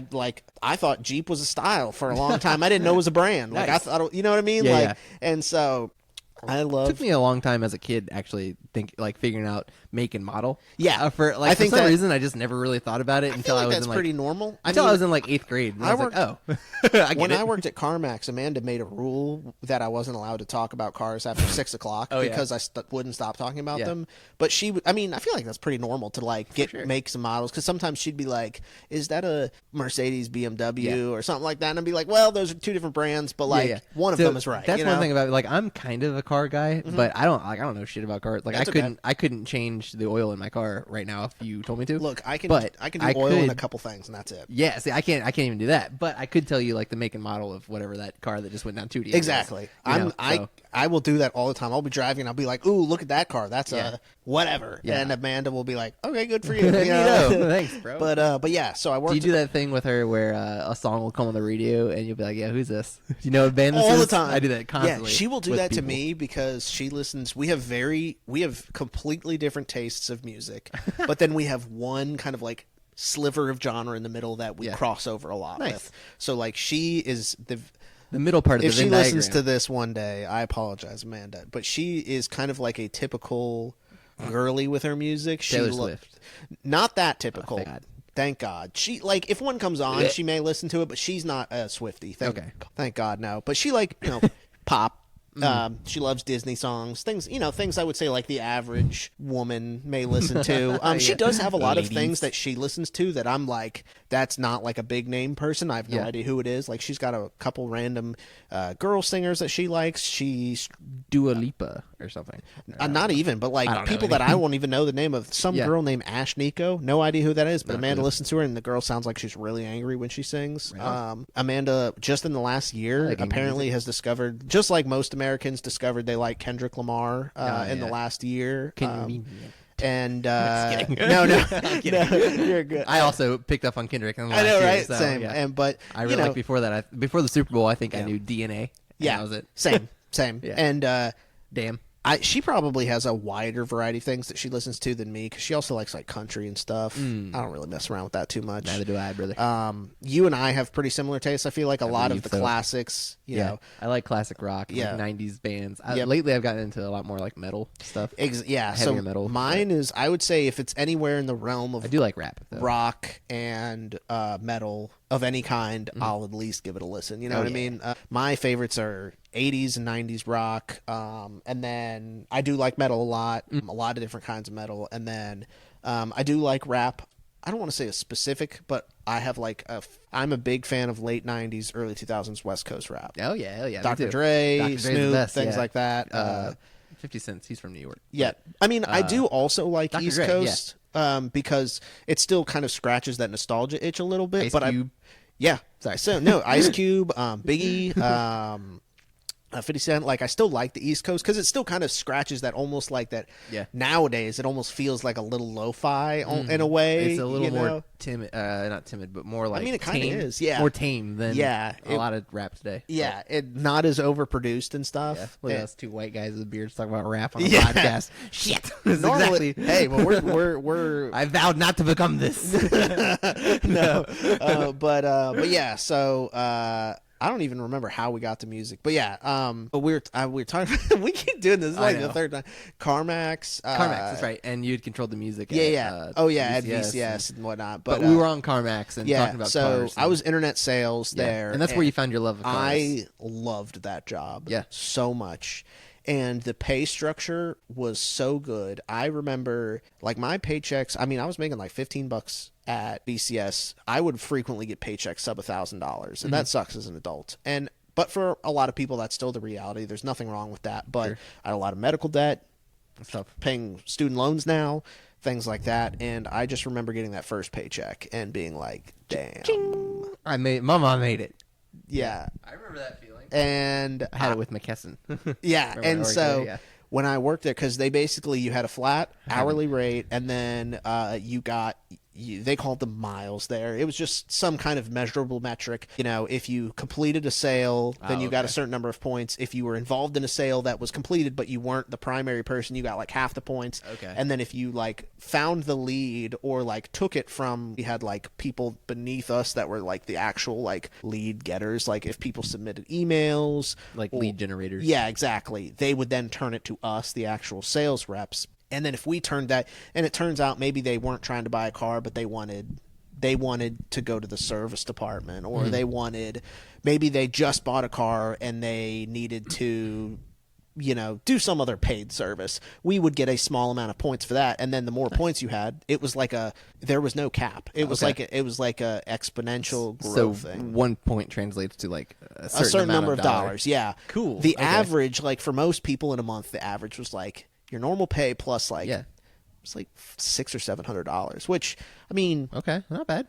It felt like a lot back then, but then what they would do is I don't know why they did this. I don't know if it was just like an incentive thing, but like the first paycheck of every month you got, it was just, I guess, the normal pay, but then the second paycheck you got every month, you were eligible for like an extra payout, an extra bonus if you hit the, like it was, I don't know what they did, but you had a chance to get a bigger bonus. If you hit a certain like amount of points or whatever, you'll get everyone was extra. Always lazy the first half, and then you bust your ass for the second half. Sandbagging, yeah, you exactly. Call it sandbagging. Yeah. And so that's what, and I think that CarMax discovered people like those last couple days of the first half of the month, people were really lazy because they were saving their leads for a couple that, you know, if I push off this sale 3 days, I can turn this $50 into $100. Right. You know, and be sitting pretty in the next month already. Yeah. Because then you could easily get a paycheck over $2,000. Easy. And that's so that was nice. And then they changed the whole pay structure. Everyone got pissed off. And interesting. So it's interesting also that you say it's like a point system, because I had friends like, I think John was my 4th episode on this podcast. He also worked at CarMax for a long time. Yeah. I've had a couple other friends. Keith's dad works there still. Keith, and I think when John worked, this was a long time ago. It was before your time. It was just like you sold a car, you got paid $300 or whatever. So they changed that. They changed from that. Well, so the floor sales reps, like at the store, like Keith's dad, and it sounds like him, completely different pay structure than the internet people. The people in store, it's still like a flat amount for selling a car. Yeah. Then you get half that if someone else is involved, and then you get a little bit extra if they get like the service plan. Sounds like I'd want to be in your department more so than theirs, honestly. Yep. And there was a huge kind of, if we ever had to call the store for anything or get, because sometimes we would, so also if they started the sale online, so someone calls in, they complete almost the whole process, they still have to go in store to pick up the car. Okay, yeah. You know, this was before we did home delivery, and even if a sales rep in store helped them finish their sale and got them the service contract, they would get no credit for that. I would get credit because I was the one that ran the finance application and actually set their appointment. I bet sales reps in the store didn't like that. And that caused a lot of problems. And so they revamped the entire pay structure. And to my knowledge, in-store and online have the same pay scaling now, as they probably should. However, instead of then kind of like evening out the pay, just everyone makes a little bit less. I see. And so I moved from internet sales, which was a blessing and a curse because I made one of my closest friends in the internet sales, and I'm still close with him now. Nice. And that was, I mean, that was only a couple years ago, right? That was 24, 25? Probably 2022 or 23. Oh, I think. Yeah, it's not been that long. Okay. But I went every day just geeking about cars every day, which was great. Cool. And I moved into our titles and liens department. So that sounds... when people sold their cars, it was my job to make sure their loan was paid off and get their car title straightened out. Okay. Honestly, it was better than it sounded, Yeah. but Sounds like paperwork. it was a lot of paperwork, but I liked it because it wasn't like sales where there's just like heavy metrics all the time. Yeah. You were basically given a checklist of titles you have to do, and then as long as you got them done by the end of the week, then you were good. You're good to go. Yeah. With sales, it kind of feels like you're always like kicking the can down the road, like always kind of chasing that rabbit. And yeah, I mean, that's kind of, I like sales for the reward of it when you do well. For sure. But I don't like sales because it does kind of always feel like it's always like, all right, I made it. Now on to the next thing. Exactly. I made it. Okay, next thing down the road. So it would be kind of nice to switch out of something into more like the... And I think I like both. I feel a lot of I feel like some people say you're either like sales or you don't. I like both. Like the corporate side of like the 9 to 5, not having to worry about the commission, and like you said, like constantly kicking that is you can like start, finish things, and but also on the flip side, you can't just bust your ass to make more if you want. You know what I mean? I do. Yeah, I hear you. And you're kind of set with like whatever you're making is what you get, which is fine for some people. But sometimes people are like, "Well, shit, maybe this month I want to bust my ass for a month or two and then go on a vacation." You know? Right? Yeah. Which I need to get working because I need a vacation. Yeah, I feel that.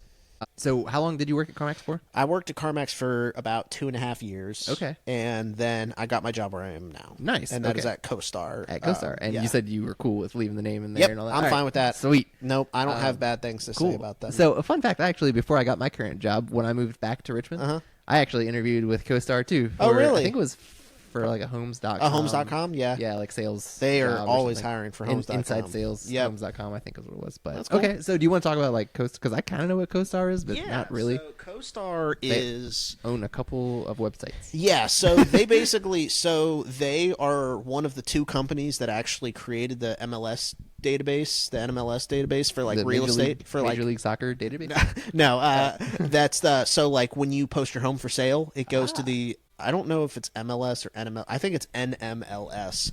It's the it's like the National House Listing Registry, essentially. Like if you sell this house tomorrow, the NMLS number that's associated with your house is like universal across the country. If someone plugged that in on a real estate website, your house would pop. See, this is why I need a producer, because if that were the case, I could be like, look that up, Google that real quick. What is that? Yeah, and so they, and alongside another smaller company, developed that database and registry in the 80s, and then ever since then, they have just like their whole thing is just digitizing the real estate world. So they're not realtors themselves, but they own a lot of different domains that are involved in the process of renting and buying and houses. They work with realtors. Yep, they work with realtors. I mean, whether through homes.com, they also own apartments.com. Shout out Jeff Goldblum. And he was my Chef Goldblum, my gamer tag for many, many, many years. You? That was me, Chef Goldblum. Wait, what are you now? You're not Chef Goldblum anymore? No, it got taken away from me. Jeff, he probably wanted to. Maybe, but some dude reached out to me about maybe 2 or 3 years ago on Xbox and said, "Hey, I want your gamer tag." And I was like, "No." And he goes, "I'll buy it from you." And I said, "Absolutely not. It's not for sale. I've had this literally since I didn't come up with the idea. It's from Tim and Eric's $1 billion movie or $1 million movie, whatever it's called. Okay. Just some comedy movie from the early 2000s that I saw once while I was really stoned, and I was like, that's my gamer tag now. There's a scene where they get a Jeff Goldblum impersonator and make him a chef called Chef Goldblum, but it was actually Jeff Goldblum. Oh, okay. And that's the whole shtick. Yeah, that's funny. And so that was my gamer tag, and he was like, Jeff Goldblum playing an impersonator, acting as Jeff Goldblum, exactly, as a chef. Yeah, and so this person just was like, "Yeah, I want that gamer tag. I'll buy it from you." And I was like, "No." And he started being like $500. I was like, "No." Even though reality, done for $500 for sure, done. But it was the principle, and so this guy goes, "I'm affiliated with that term," and I'm like, "What does that even mean?" Wait, what? Exactly. He's like, "I'm affiliated with that term," and I was like, "You're affiliated with the term Chef Goldblum?" And he was like, "Yeah, I want this gamer tag. It's mine." And I'm like, "I've had this since 2014, my guy. No." Yeah. And like late. 2 weeks later, I got a notification from Xbox that my gamer tag violated their terms and conditions for copyright and intellectual property, and I lost it. So it's no longer mine on Xbox. I still have it on like my Nintendo Switch and like maybe Steam, but maybe that's where I lost it on, and it may even be on my PS4. It was just my gamer tag on Xbox. I mean, I'm certainly not. So, I was your friend before. Yeah, on the 360. I'm we still used to friends play with Chef Goldblum, I think. It could be me. I wonder. Oh, it could be you, or it could be the new guy. It could be. I want to message him. Should see what happens. Who are you, Jeff? Yeah, I'm on to you, Jeff. I'm on to you, Jeff. I'm not Jeff. Give my buddy his gamer tag back. I'm playing a Jeff impersonator, but I am Jeff. He's Jeff. This is homes.com. Who are you? This is CoStar. But yeah, so that's what they do. They just digitize all the realtor stuff. They also own a bunch of random offshoot stuff. Like if you've ever looked up an apartment to rent on. I was going to say apartments.com. Yeah, right? so they apartments.com, but not only that, if you all this free advertising we're giving them. Right, you're welcome, Andy Florence. Yeah. You know anybody in marketing? Well, I just name dropped the CEO, so I don't think he'll care. Do I know anybody in marketing? I'm sure I can come up with something. Okay, but, hey, give me an email. Yeah. Sorry, I'll stop interrupting. No, you're good. You can email me at pfarrell. No, I'm just kidding. So they also, even if it's not on an apartments.com website, we work with a ton of different like apartment companies. If you ever like see the option to do a virtual tour when you're looking up apartments or homes and it's like a camera in the house, they own the technology that does that. It's called Matterport Technology. Very cool. They bought that company a year ago. Who the hell came up with that? Oh, they bought another company. That's what they do. CoStar buys other companies. Okay. So they do come up with some stuff, but like they buy. So did they buy the domains like homes.com? Yeah, homes.com was another company before, but we bought it and rebranded it as homes.com. I don't know what they were called before. Okay. Apartments.com was an original creation, and they own a bunch of random other stuff. Like they own lands.com and some other stuff like that. When I was going through the interview process with them, I remember them telling me about. He told me like it was like maybe the 3 biggest sites or something that they use, which is homes.com, apartments.com, and then apparently lands.com is a TV show now. Interesting. I found that out the other day. Lands.com. And they also, they've apparently it's a TV show that's about like millionaires buying like just like big ranch houses, like, like in the middle of Texas and shit like that. Me if this podcast takes off. Right? No, I mean the homes are gorgeous. It'd be like, our budget's $40 million. And it's just like those old. If you ever seen like the old shows like Love It or List It from back, where it'd be like, I'm a professional pencil sharpener. Right. My budget's $40 million. I tie shoestrings together for a living. Yeah. My budget's $600,000. 600. Yeah. My wife collects butterflies. It's literally like that. But so I am technically an accounts payable, though I do very little of the traditional accounts payable work, which is like when we pay companies that do work for us, whether it be someone did business for us or just like the utilities. I do paying the lights bill and stuff. Yeah, literally paying the lights bills for like buildings we own or rent out or whatever. I was gonna. Do you work in an office or do you? I do. Work it was hybrid when I started. It was 3 days a week in office, and then it was it was 3 days a week in office, 2 at home. Then it went to 4 days a week in office, and now it's 5 days a week in office. They just started that like on March 1st, I think. Gotcha. So they're all the way back to normal. I guess. Well, not normal. Kind of sucks. And they had a lot of people quit over that. I bet. But, and that actually is relevant to what I do now, because I originally was just, my whole thing with accounts payables, I have no accounting background before this. I don't know how I got the job. Yeah, I think you're a history major. Wait, hold on. I think I interviewed well. Truly. So the guy that hired me, you must have like a silver tongue or something. How are you? My senior manager Joey, he's rad as hell. Just this like he's super cool. He's just a very chill dude, very energetic and excited about everything he does, and that's his best quality. And he interviewed me, and he was very blunt. He was like, I'm very aware you have no accounting experience. However, I have something in mind that I want you to do if you were hired that's not directly like accounting per se, but it's so close to the accounts payable that's why you're in that team. Okay. But I really like your personality, and I like your experience you do have. And I was like, okay. What do you have me? What they had me do is, CoStar moved their headquarters from DC to Richmond. Okay. And basically everyone who was in their DC office had the option of, hey, we're moving to Richmond, our office. You can either move to Richmond with the office, or we can let you know when you would be let go. Okay. And the guy that was there before me, he said that he, at first he wasn't given the option, so he was very salty about it. And then he was given the option, and he said no, because his family and girlfriend were in D.C. I get it. Yeah. He was like, he had to be 5 to 6 years younger than me, so he was freshly out of college and stuff. So I get not wanting to move 2 hours away immediately. Definitely, it'd be hard to do. But at that age, as soon as they told him that, which was like, I was hired in March of 2024. They told the DC office in like December of 2023, so like 4 or 5 months in advance, that their last days would be April 1st of 2025. And from that moment, he did no work for 4 months. And got away with it. Dang. So I get hired. He comes to Richmond for 2 weeks to train me. Yeah. And thanks a lot, pal. Yeah, and well, he was super nice. That's the thing, is I was like, oh, this is gonna be great. And he gave me a couple guides that he threw together last second that were like enough to like let me figure it out, but they weren't good. Was it like a Word document? It was a Word document with a few pictures attached to it. Solid. I figured it out. not knowing what I was doing, and then he was just like, deuces, I'm out.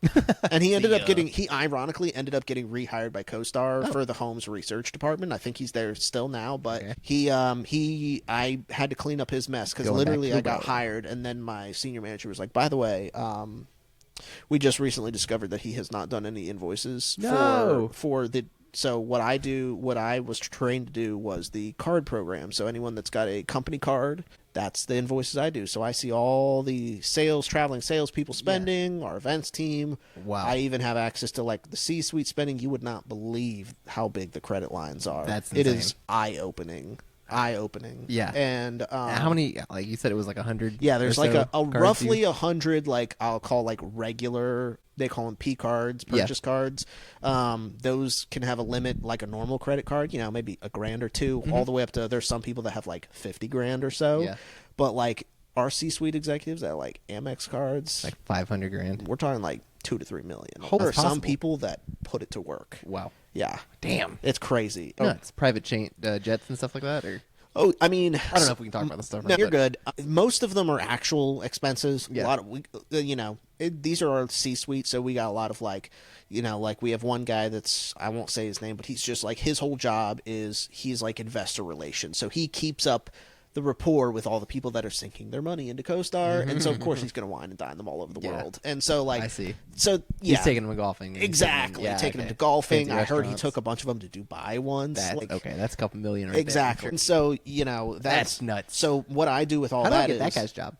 Right, that's what I say. I'd like to take people to Dubai, and it's crazy how I feel like when you're growing up and you hear that people that are rich have power, you don't really realize it until you start to experience it yourself. And that's not in like a malicious way, but like I remember one time his assistant contacted me because not only do I do the cards and managing all that, is we have like a travel platform we use for all the people that travel. SAP Concur. Yeah, so we I knew it. We use That's what I used to. We don't use Concur for the travel. We use it for the expenses. We actually just switched off of them. Sorry, Concur. Sorry. We still use it for expenses, but we use Navan now, which is they started off as like a personal travel agency, but obviously no one uses those anymore. So now they're a commercial one. No one uses those anymore. And you don't need to with hotels.com or whatever people use. But do you guys do hotels.com? Is that you too? No, we don't do hotels.com. I mean, look, if they bought it tomorrow, I would not be surprised if we started getting into hotels. It seems like it would align with the brand. If they started saying tomorrow, like, by the way, we're buying Airbnb, I wouldn't be stunned. I'd be like,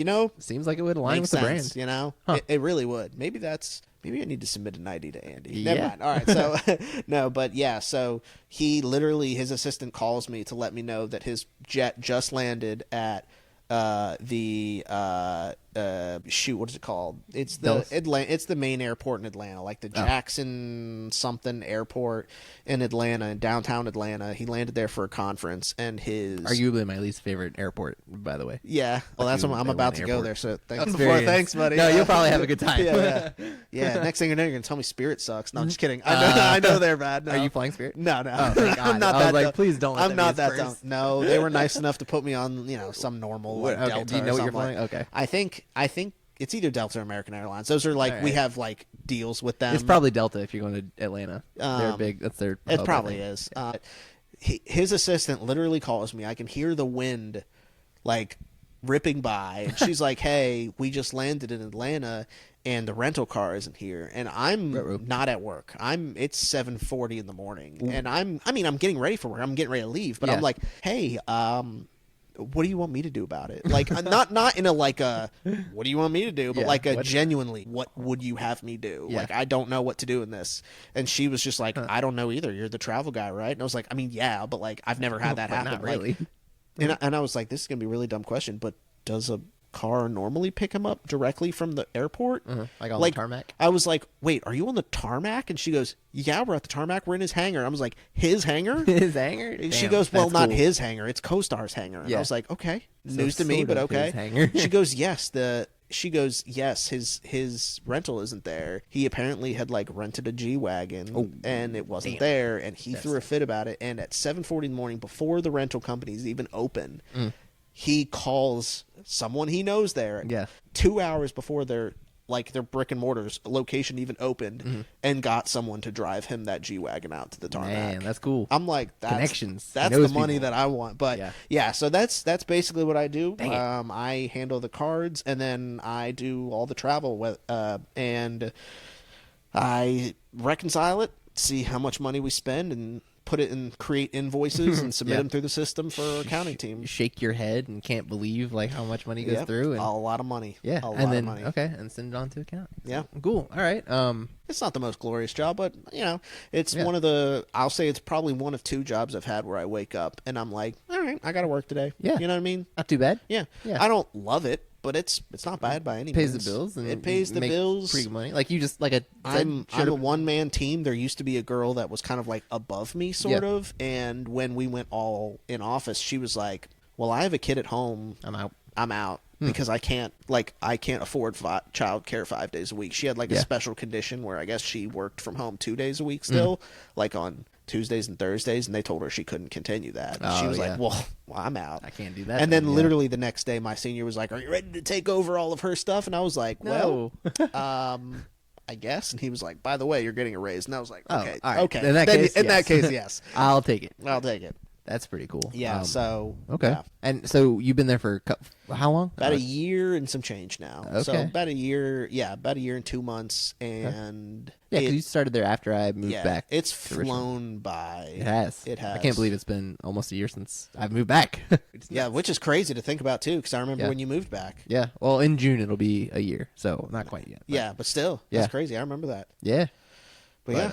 Okay, so I guess what are your plans next? Like, you got anything else? You're gonna continue staying here for a while, and so Amanda and I are coming up on our. Well, I say coming up. We still got 6 months till our 1 year anniversary. We're going to. Oh wait, yeah. Do we want to talk about getting married? Let's talk about that. No, after you got this job at CoStar, right? We got married in September. That was a whole thing because you remember how I said they discovered that guy didn't do his invoices for 6 months. Right, the guy stopped working there. We got married. Shout out to that guy. By the way. I know, right? Mad respect to him. I'm not gonna name drop him. He doesn't deserve that. No, mad respect. Yeah, no, fuck that guy. So what happened was it wasn't even as simple as like, by the way, we discovered that this guy didn't do his invoices for 6 months, because they discovered that in April, like a month after I got hired. But then 5 months later, so we had just switched to the new travel agency. One of his jobs was to make sure that their financial systems were compatible with ours. Like meshed with it? They were not. Oh. So we had not. It had been 5 months, and we hadn't reconciled a single traveling transaction since we had them. After like we're 5 months.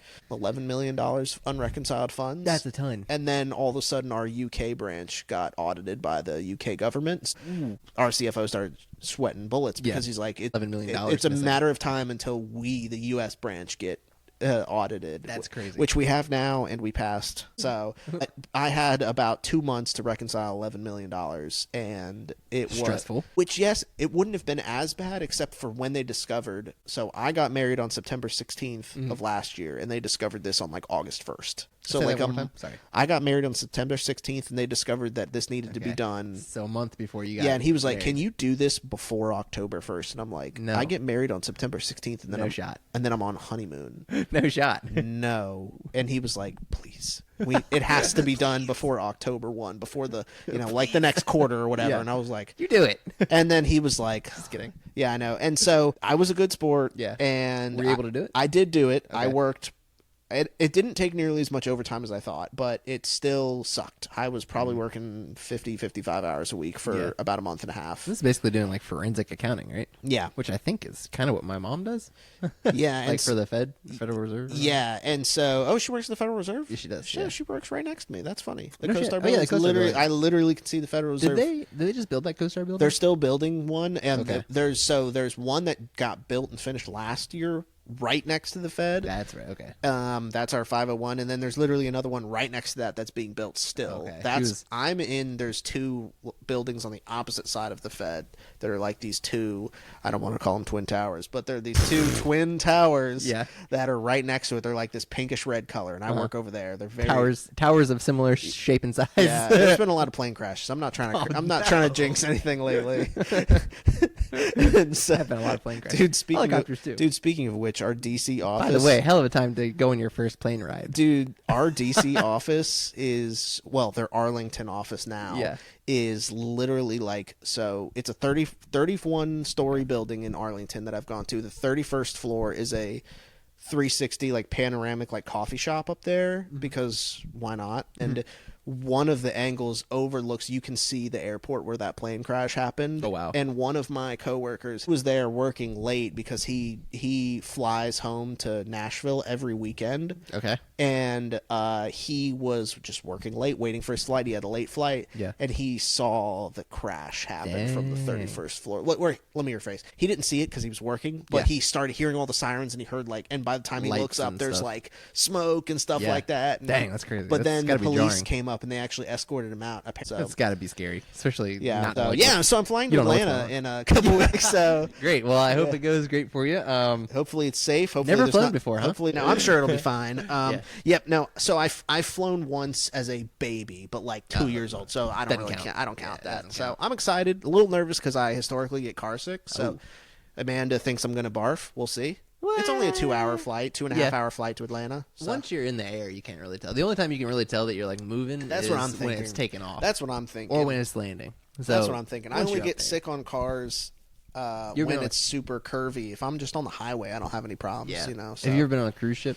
No. Oh, okay. For that reason, I'm worried I might get sick. Cruise ships similar. They're so big that you can't really like it doesn't really sway back and forth when it moves. You can't really tell that you're on a boat. Yeah. Same with planes. You can't really tell that you're moving when you're up in the air. Yeah. But anyway, you'll be fine. It'll be a good time. Good experience. I'm happy for you. Get to go flying. Yeah. But yeah, so and that's through your work too, right? They pay for it all. Do you want to talk about like what you're going on there for? Or so like some conference. It's just a conference. There's so one of the things I do is when people submit their expense reports, we have an AI platform that was my idea that CoStar implement, and it just has an AI that scans the receipts and checks for out of policy, and it's been super great. And that company has a conference, and they were like, "Hey, we're going to give you a free ticket if you can convince your boss to let you fly down here." And it didn't take a lot of convincing. He was like, "All right, if you can get there, stay in a hotel and get what you need to do, not counting like meals and stuff, right? For under $1,000, you can do it." Done. And it was like $700. I got the whole thing for like $750. I think. I'm in. I'll be there, boss. Yeah, nice. So. That's cool.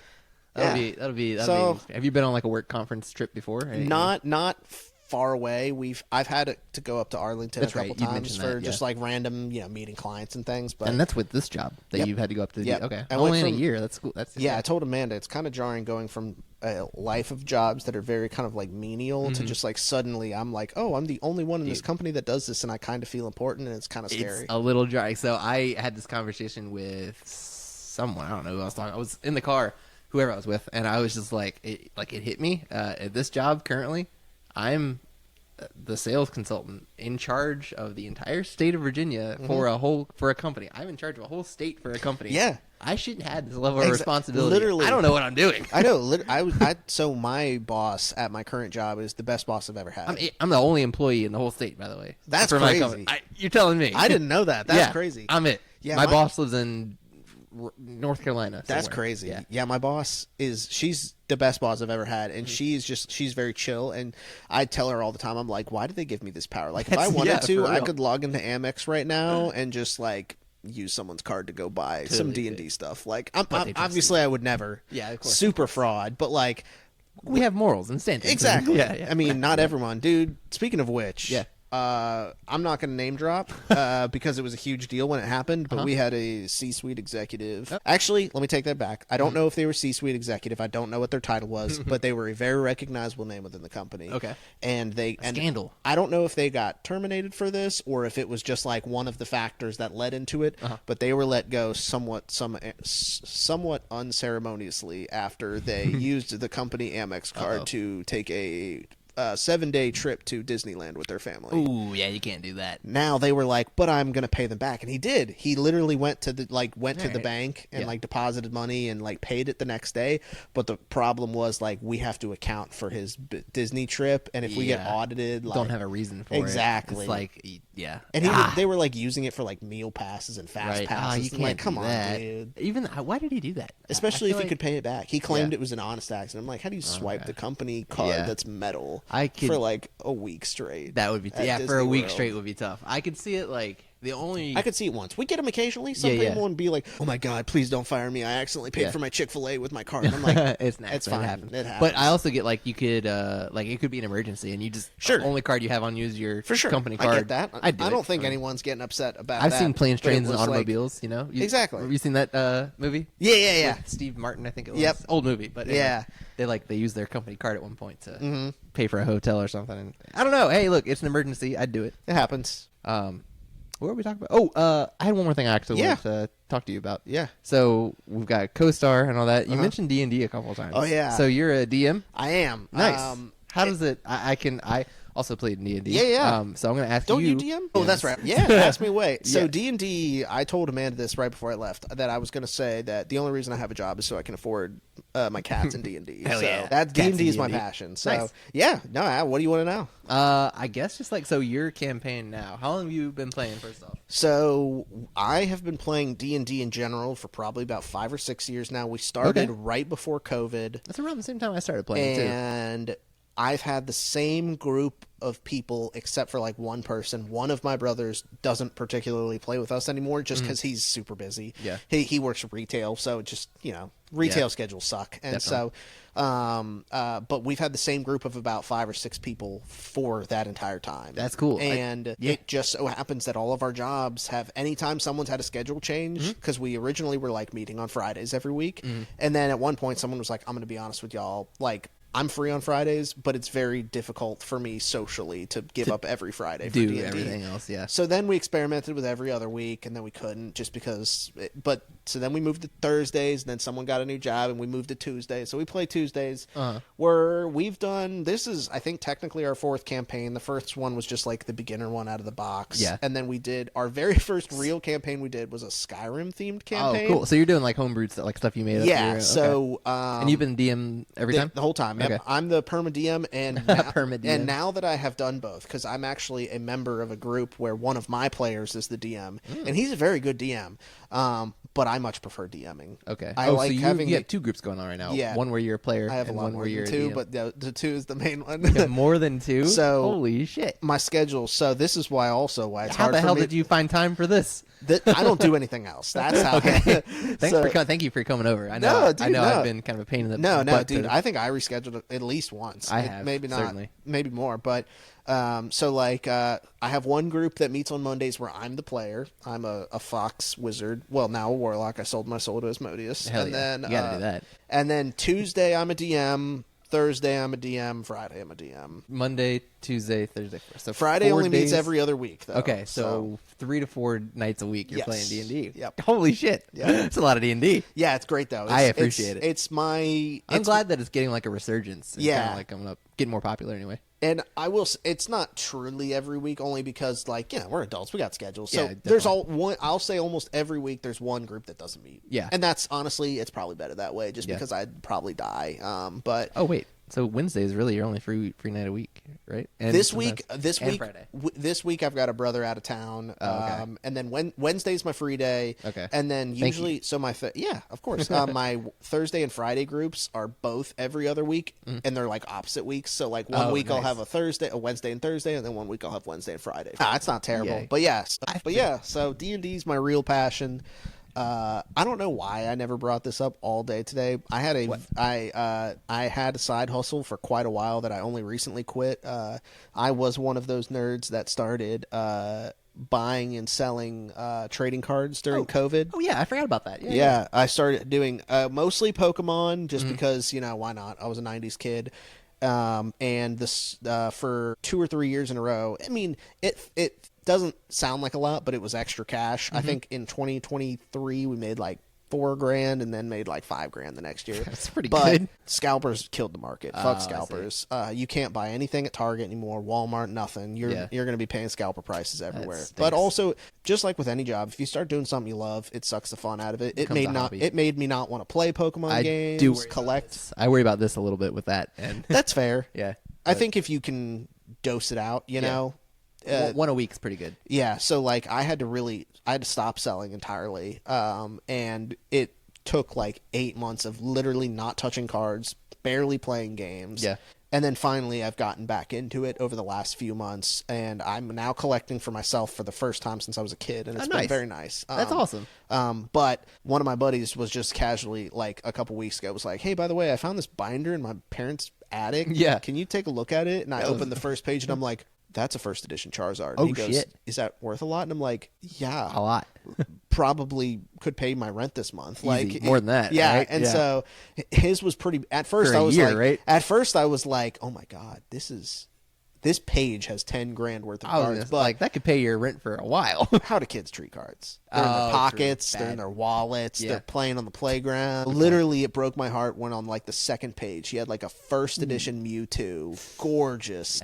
And on the back of the card, he used red pen to color in the Pokeball. That makes me so sad. Like, I get it. You're a kid. That's what you do when you're a kid. No one knew it was going to be worth $3,000 later, you know? My dad, he was a kid growing up in like the 70s, 80s. Yeah. So he was, 13, I think, in 1980. Yeah. Ish, somewhere around there. Star Wars had just come out. Yeah. Star Wars was huge in between 77 and 83, I think it was. Yeah. So all the action figures and stuff came out. So 20 years later when he had me, or 10 years, whatever. Yeah. Whenever he had me, he gave me all those. Yeah, he gave me all his action figures from like the 80s, and those things can be worth some money. Yeah. But he treated, he took pretty good care of them, but he played with them. So he was a kid, so they were all like out of boxes and stuff. But even then, they were still worth money. He had 2 Boba Fett action figures that were worth like $15,000 a piece if they were like mint condition. He had a Darth Vader that was worth like $20,000 or something.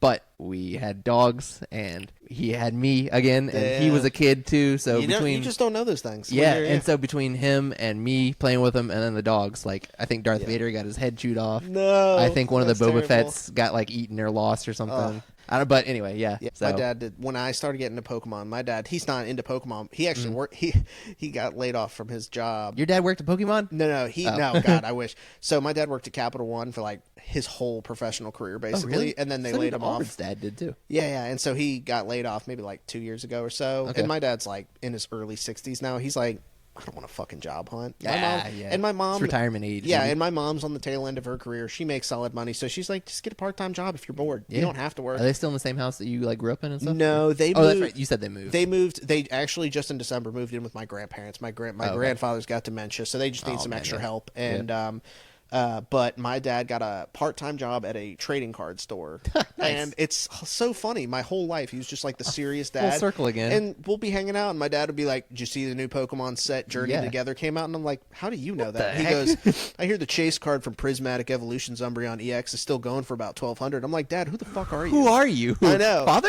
Yeah, but his thing is sports cards, but this man is wheeling and dealing. He was sports We'll cards go to a before. card show, and this man will be like, it was a slow day. I only sold like $4,000. I'm like, $4,000? Incredible. I make $4,000 in a year selling Pokemon cards. No shit, that's cool. Next time you guys go to a card show, let me know. I'd like to tag along. There's a company, look them up, Tidewater Cards and Collectibles. They do shows all over Virginia and North Carolina, like almost weekly. Nice. Yeah, I'd like to check that out with you. For sure. It's a lot of fun. Okay. And they've got all kinds of Pokemon, Magic, sports, and they do a lot of like memorabilia. There's guys that sell jerseys, there's people that sell action figures. That's so cool. I got there's another, I listen to obviously a lot of podcasts, like I said, and there's one called Regulation Podcast I listen to, and they were previously called Podcast, but there's a whole, their company they worked for got shut down, and they went independent and all that stuff. But when they were Podcast, they did something called, I think it's like The Break Show or something. Okay. And he would, the host of the show, Jeff. Oh yeah, Breaks. Yeah, Breaks. Yeah, he would do Breaks. My dad's big into Breaks. Yeah, so he would like just do live, like opening up cards of pretty much, he would do like baseball cards, basketball cards, like weird, obscure trading cards of any kind. Really, it was cool. Have you ever watched a break before? I think I've watched a couple of his. Okay, but yeah, that were it. They're exciting. My dad's big into breaks. Yeah. But yeah, Amanda likes when TikTok first got huge. There were a lot of people like live streaming Pokemon. I remember polls, that. And that was big during COVID. She would get into that, and yeah. I'd be sitting there and I'd see the notifications come through on Capital One, like $30 here, $30. I'm like, oh Lord, girl, you better pull something good. Like, oh man, yeah. But have you ever pulled any good card? Have you ever? Pulled any good cards so it's a joke that Amanda pulls all of our good stuff. You pull all the shit. No, so if I want consistency, she's got to open them. She just $5 card here, $10 card there, 15. But not bad. When I do pull something, it's huge. Okay. I pulled. So I don't know how familiar you are with Pokemon, but the old, like, I would say up to like Gen 2 or 3 generation, like Diamond Pearl. Okay. Oh, okay. So up to Gen 4. Okay, whatever cool. that was. Yeah. So one of the sets that came out, Gen 3 is my baby. That's Ruby, Gen Emerald, 3, Sapphire? Ruby, Emerald, Sapphire. Yeah. Same. That's what I grew up on. That was same. Gen 3 is the best. Yeah, top tier. I will die on that hill. But right so the chase card, every set has like a chase card or two. Mm-hmm. There was one set that came out. I don't remember what it was called, but it was last chase summer. Card is like the big, like the top card of that set. The LeBron James. Exactly. I don't know if he's... Exactly. And this particular set, it was a Gray Ninja, like full art card. That's a whole thing now. Where instead of you picture old Pokemon cards, you got the name, you got the picture, and then you got all the stats. They got full art where the picture is the whole thing and the text is like overlaid it, and they look super nice. Yeah, that's and there was a Gray Ninja, and we bought 2 packs from like fucking Wawa or something. And Amanda opened one and I opened the other, and I literally just opened up and I was like, chase card, we don't have to buy any more from this set. And it was like a $250 card. That's incredible. And then damn. And then get into and this. then literally a month later the next new set came out, and we bought like maybe 4 total packs, and they're like $5 a piece, so $20. Yeah. And Amanda pulled, I don't know, like a $2 card, $3 card, enough to maybe make her money back. Okay. And the first pack I pulled, and I was like, hey, is this the Rainbow Pikachu or is this the one that looks almost like it? And she was like, that's the Rainbow Pikachu. I was like, how much does it go for? And she's like $500. Damn. And I literally walked inside the card store, and they gave me like 80% of its value right then. Walked out with like $400. Is that what a lot of people do? They just buy them in the card store, and then go to the parking lot, open them, come back in and sell them? Most people probably then sell them online, just because if you sell it back to the card store, most places will only give you most people only give you 50-60% because they have to sell it and make money. Do you sell most of them like online or mostly at so card I did shows? That was my side hustle. I sold them online on eBay. There used to be, it still exists, nobody uses it anymore, called Mercari. I've heard of that one, and then tcgplayer.com is eBay's official like trading card affiliate. Yeah. And that's where we sold ours online. I did sell at shows sometimes. Shows are more successful and more fun, but online's more consistent. I see, yeah. I feel like a little easier maybe to but sell online. Also, I always get scared of selling online because scammers too. Yeah. People will be like, hey, the card came damaged. And then I'm like, just what do I do about it? Take their money back, Yeah, exactly. Because if I refund them, keep your card. Exactly. Yeah. So it sucks. So that would stink. Because I'd never had anyone scam me. And then one day I sold like the most, because I had a $50 rule. I'm not selling anything more than $50 online because if someone scams me over $5, $10, $20 card, I can live with myself then. But if someone scams me over like a $100 card, I'm gonna be pissed. You'd be mad. The one time I sold like an $80 card online, damn it, the dude goes, "Hey, it arrived damaged." I was like, "Send me a picture of the damage." Yeah, sends me a picture of the card. It was damaged. I could tell it wasn't the same one I sold him because the one I sold him was Pokemon cards. It's just ink printed on paper. It's not always centered. It's got like a border around it, and mine was not centered very well. So it was selling for less than it probably should have. And the one he sent a picture of with damage was perfectly centered. And I was like, there's no fucking way it's the same one. He's like, I'll send it back to you. And of course he sends it back because it's damaged. So he probably had a damaged one and bought a good one instead. I mean, nothing I could do about it. Yeah, nothing you can do. That stinks. But yeah, so you'd have to say no refunds or no trades back. So yeah, so did that for a while, and now it's just CoStar and D&D. Nice, man. Yeah. That's pretty cool. I don't even want to know how long we just rambled. Yeah, we have been talking for about 2 hours. It is about 9 o'clock. You want me to go ahead and let you get out of here? Yeah, sure, man. This was great. It was a lot of fun. Yeah, I'm glad you had a good time. Yeah, it was good catching up with you, and I'm glad you were able to come over. We definitely need to play some games, hang out sometime. Are you still playing Xbox these days? Not so much. Mostly, I'm trying to get back to Oblivion. That just, have you been playing that? Oh, yeah. Yeah. currently my game has a bug. Oh, no. There's an alchemy bug, because you can make potions and stuff. Yeah. Currently there's a random alchemy bug. It can affect anyone. I had no problems. I'm like level 10. I've done it not a lot, but enough to be annoyed of losing. And every time I open my alchemy, my mortar and pestle to make potions, my game crashes. Tragic. That's no good. Which sucks because I'm a spell sword and I make a lot of potions. Yeah, you're gonna need a lot of potions for selling. Yeah, spell selling swords. and spell spelling. Swords. Yeah, exactly. But yeah, dude. All right, well, this was a great time. Thanks for having me. I'm excited to listen back to this and hear my own voice. Yeah, I'm excited. I'm not excited actually excited to hear my voice, but it's fine. Yeah, man. No, I'm excited to go ahead and edit this and get it out there. But it was good having you. Excited to get back and start playing Oblivion and whatnot. And yeah, like you said, we'll play video games and stuff. But you know what we need to do?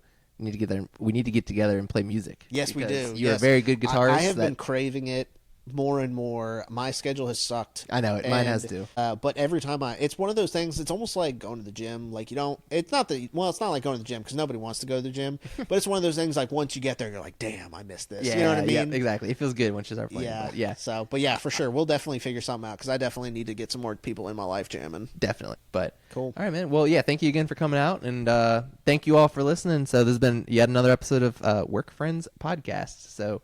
Check us out on Spotify, on YouTube, pretty much anywhere you listen to podcasts. And be sure to like us on Facebook, on Instagram, all that good stuff. Shout out again to our first sponsor, BetterHelp. And thanks again, Matt, for coming on the show. Yeah, shout out BetterHelp. I didn't even know. I use BetterHelp. So really? shout Nice. out. I do. Nice. So cool. All right. Well, thank you all. Bye.